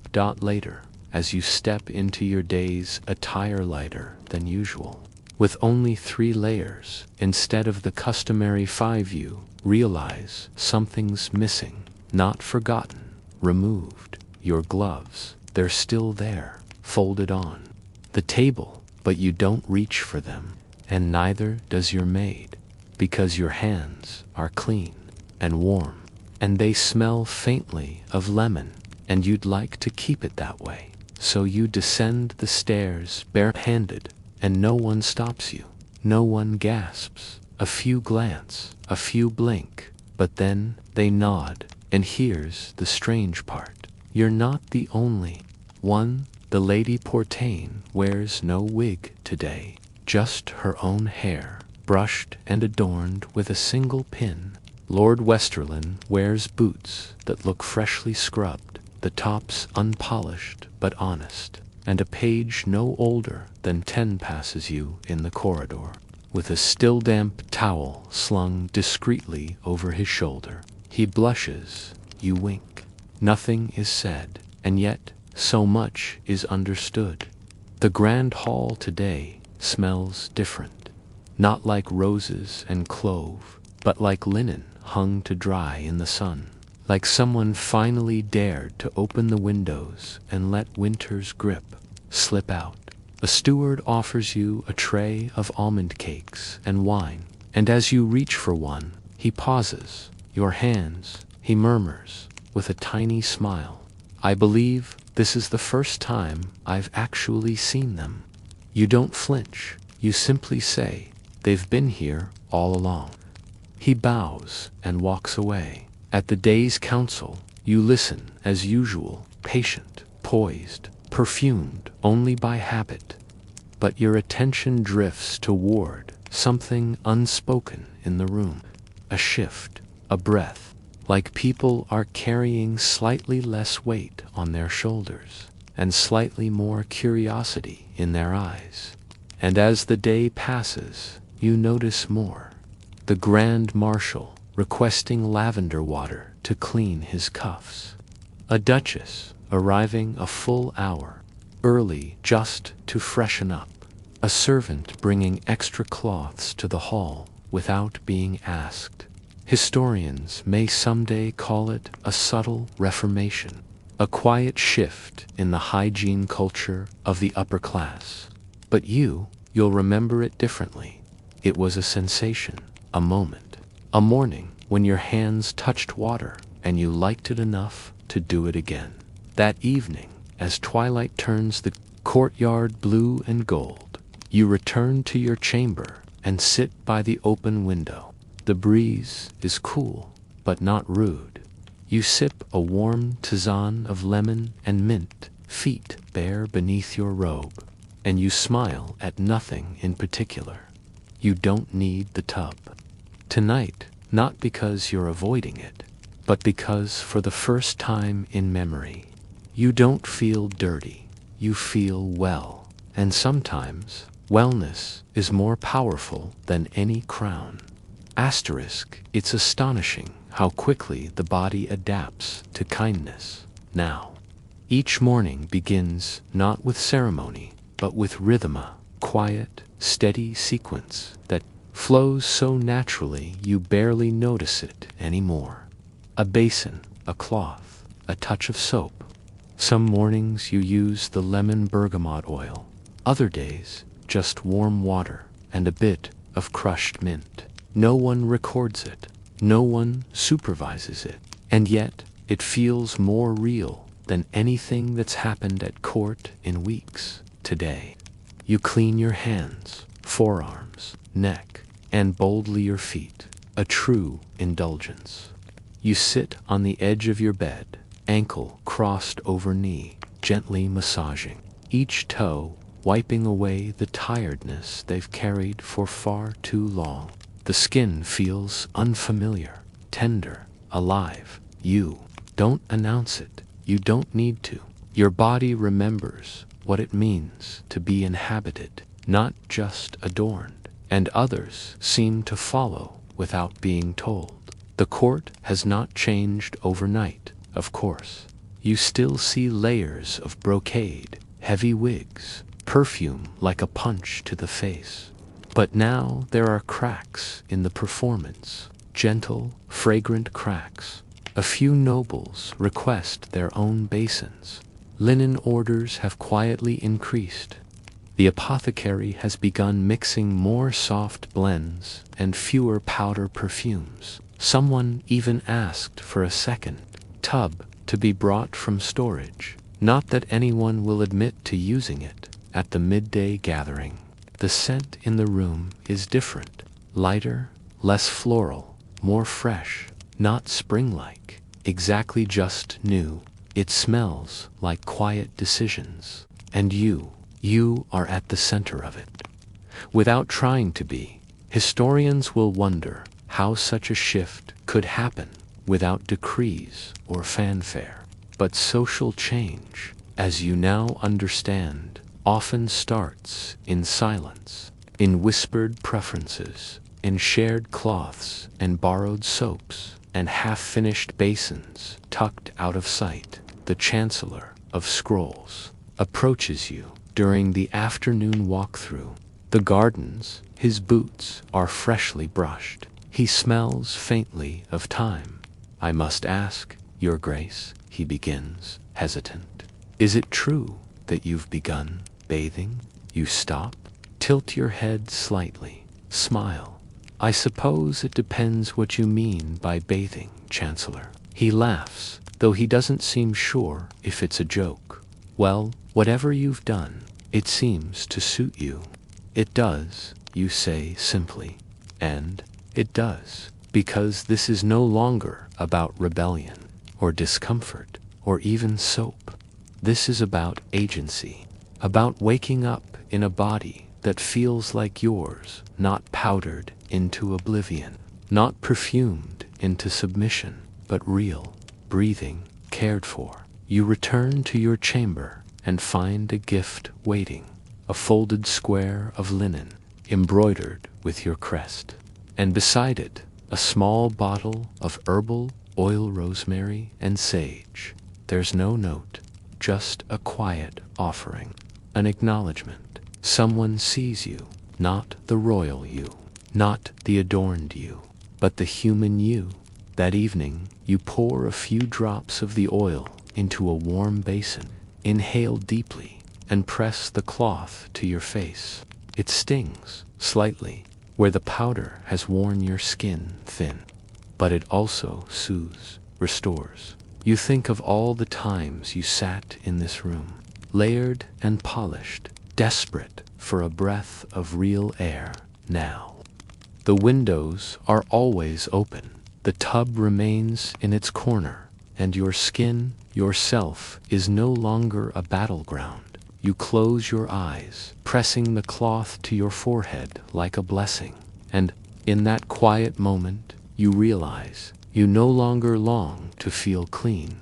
You are clean, and that, perhaps, is the most radical thing of all.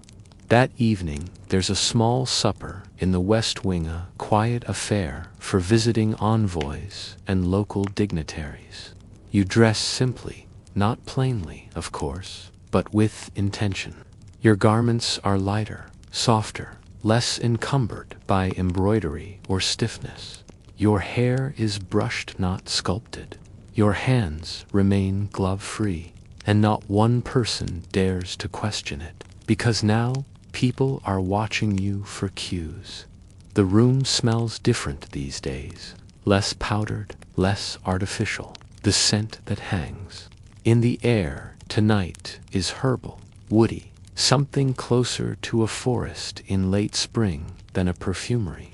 You catch the subtle presence of lavender, maybe thyme. Someone has dared to oil their wrists before arrival. You settle into your seat, greet the envoy from the coastal province, and notice his skin, sun-darkened, but also clean. And you realize he too has brought the scent of water with him. You dine quietly. The food is rich, but lighter than usual. No heavy sauces, more herbs, fewer sweats beneath wigs. People sit straighter not because of posture training, but because their bodies aren't complaining beneath 10 pounds of powdered wool. A gentle joke circles the table about the shortage of rosewater in the capital. Someone quips, "It's all being used for feet these days." The room laughs. No one denies it. And you sip your wine and smile, because, yes, it's true. Even the most perfumed among you have begun to notice the freedom of water on skin, the luxury of real comfort. Historians might say the change came with trade, or diplomacy, or new fabrics imported from warmer climates. But the truth, if they could bottle it, smells like almond oil and crushed mint. It began in basins, in whispers, in fingertips pressed to damp cloth instead of dusted gloves. After supper, you retreat not to your usual sitting chamber, but to your bathing room. Yes, it's called that now. The staff still refer to it cautiously, but it's no longer hidden, no longer the West storeroom. The tub remains. Warm cloths are refreshed each evening. Small vials of scented oils now rest on the shelves beside candles and folded linen. A sprig of rosemary is tucked behind the mirror. You didn't place it there. Someone did it for you tonight. You prepare the bath yourself. You pour a bit of oil into the water, watching it spiral and cloud. The scent blooms lemon, sage, warmth. You test it with your fingers. Perfect. You undress slowly, reverently. It's not performance, not seduction, not ritual. This is presence. As you lower yourself into the water, the copper tub creaks as usual, but now it feels like a welcome, not a warning. You breathe deeply. The water embraces you not to strip you of royal identity, but to return you to personhood. And personhood, you realize, is not the opposite of majesty. It is its foundation. The warm cloth slides over your shoulder. Your skin is grateful. Your thoughts begin to drift. You remember a time, not long ago, when the very idea of bathing felt dangerous, indulgent, a threat to tradition. And now it feels like truth. You are still a ruler, still adorned in silk and jewels and lineage. But beneath it all, you are also a creature of steam and breath and skin. And it is this skin that lets you feel the world. You linger in the water longer than usual. The candle burns low. The scent of rosemary sharpens, then fades. Somewhere outside, a horse shifts in its stall. A page drops a tray. A wind stirs the curtains, but none of it touches you. You are here, and here is clean. Asterisk the next morning, the air carries the quiet hum of inevitability. Your chambermaid doesn't wait for instructions anymore. She sets the basin down, folds the fresh towel just so, and places your robe within arm's reach. There's no exchange of glances, no questions, only shared understanding. And today you go further. You decide, without fanfare, without hesitation, to bathe completely. Not just a cloth to the arms, not just a dab behind the ears, but a full immersion in daylight as yourself. The tub is ready. You step in. The water is warmer than usual, laced with a hint of marjoram and rose petal. You inhale deeply. It doesn't smell like perfume. It smells like memory, like a moment you haven't yet lived, but somehow know. You close your eyes. Your hair is rinsed with care. Your scalp massaged gently with fingertips, not someone else's, not a servant's, but your own. There is something sacred in that touch, not indulgent, not vain, just human. The water envelops you. It softens every edge, washes away every whisper of dust, of powder, of polite discomfort. And what it leaves behind is not fragility but form. Real, natural, undeniable form.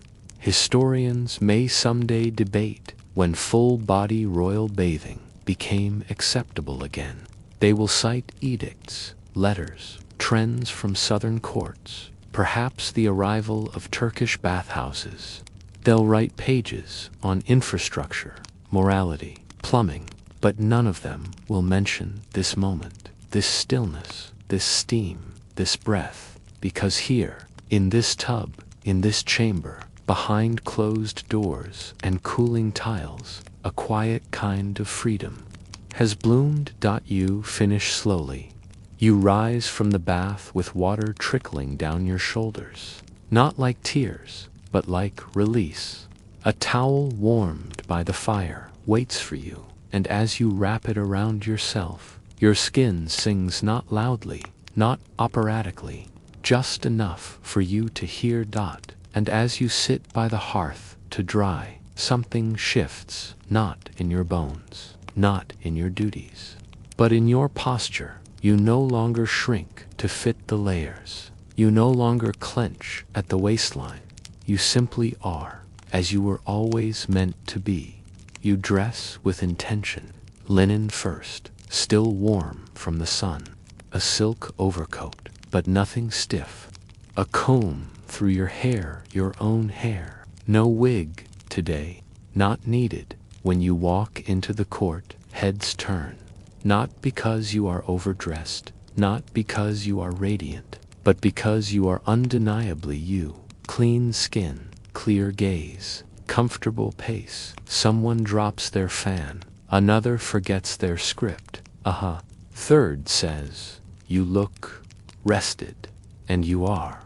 Because rest, you've learned, is not only sleep, it is water on skin. It is linen against a freshly scrubbed back. It is presence. It is simplicity. It is truth. At supper, your cousin lifts his goblet in your direction and smirks. So the rumors are true. You raise an eyebrow.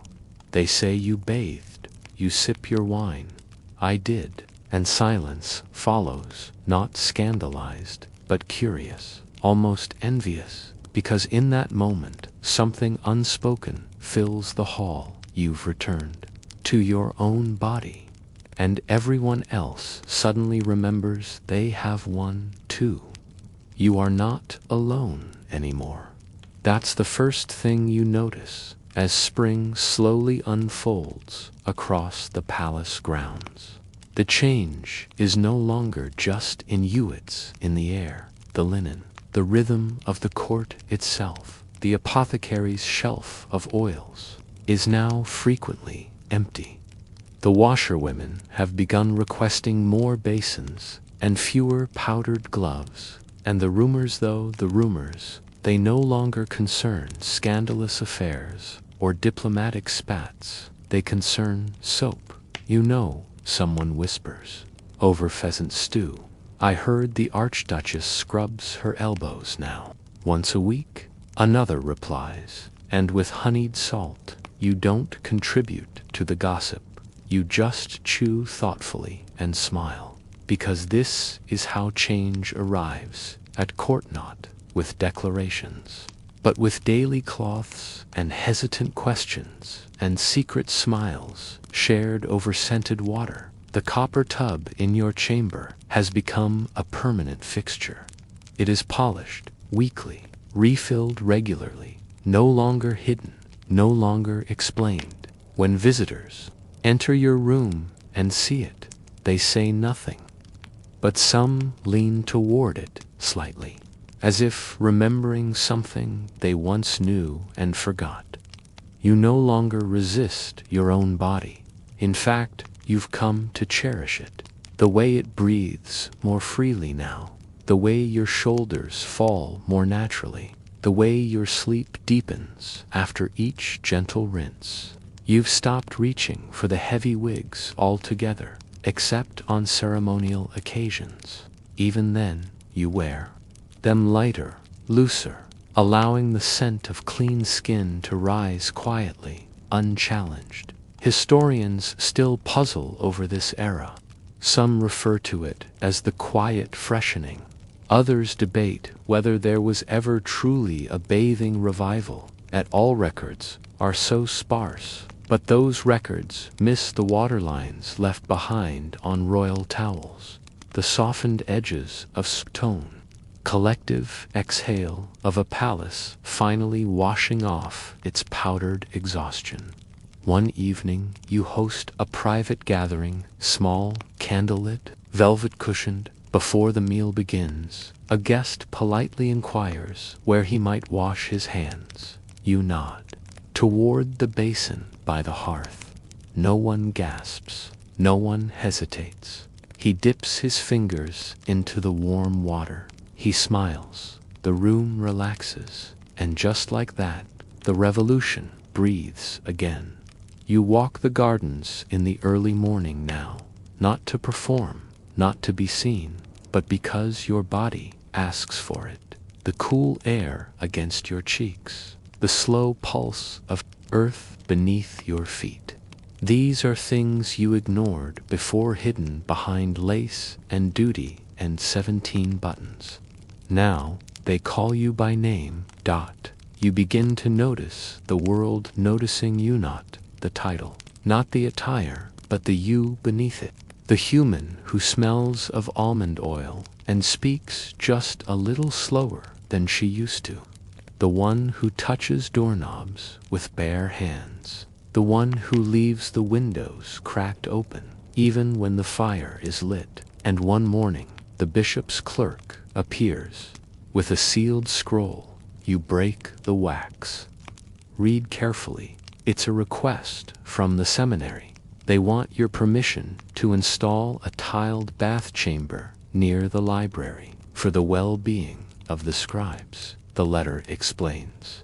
To ease tension of the hands and the spine. You don't hesitate. You write back with one word, approved. And as the sun rises, you sit once more at your window, robe loose, basin nearby, skin still damp from this morning's cleanse. You no longer think of it as bathing. It's simply being. And in that softest of states, you find something you never expected behind the masks and powder and royal protocols. Belonging, not just in the court, but in your own skin, at long last. If you're still here, that means this story found its way to you. Don't forget to subscribe, tap the like, and let me know where you're listening from. Thank you for joining me on this little time travel. Sleep well.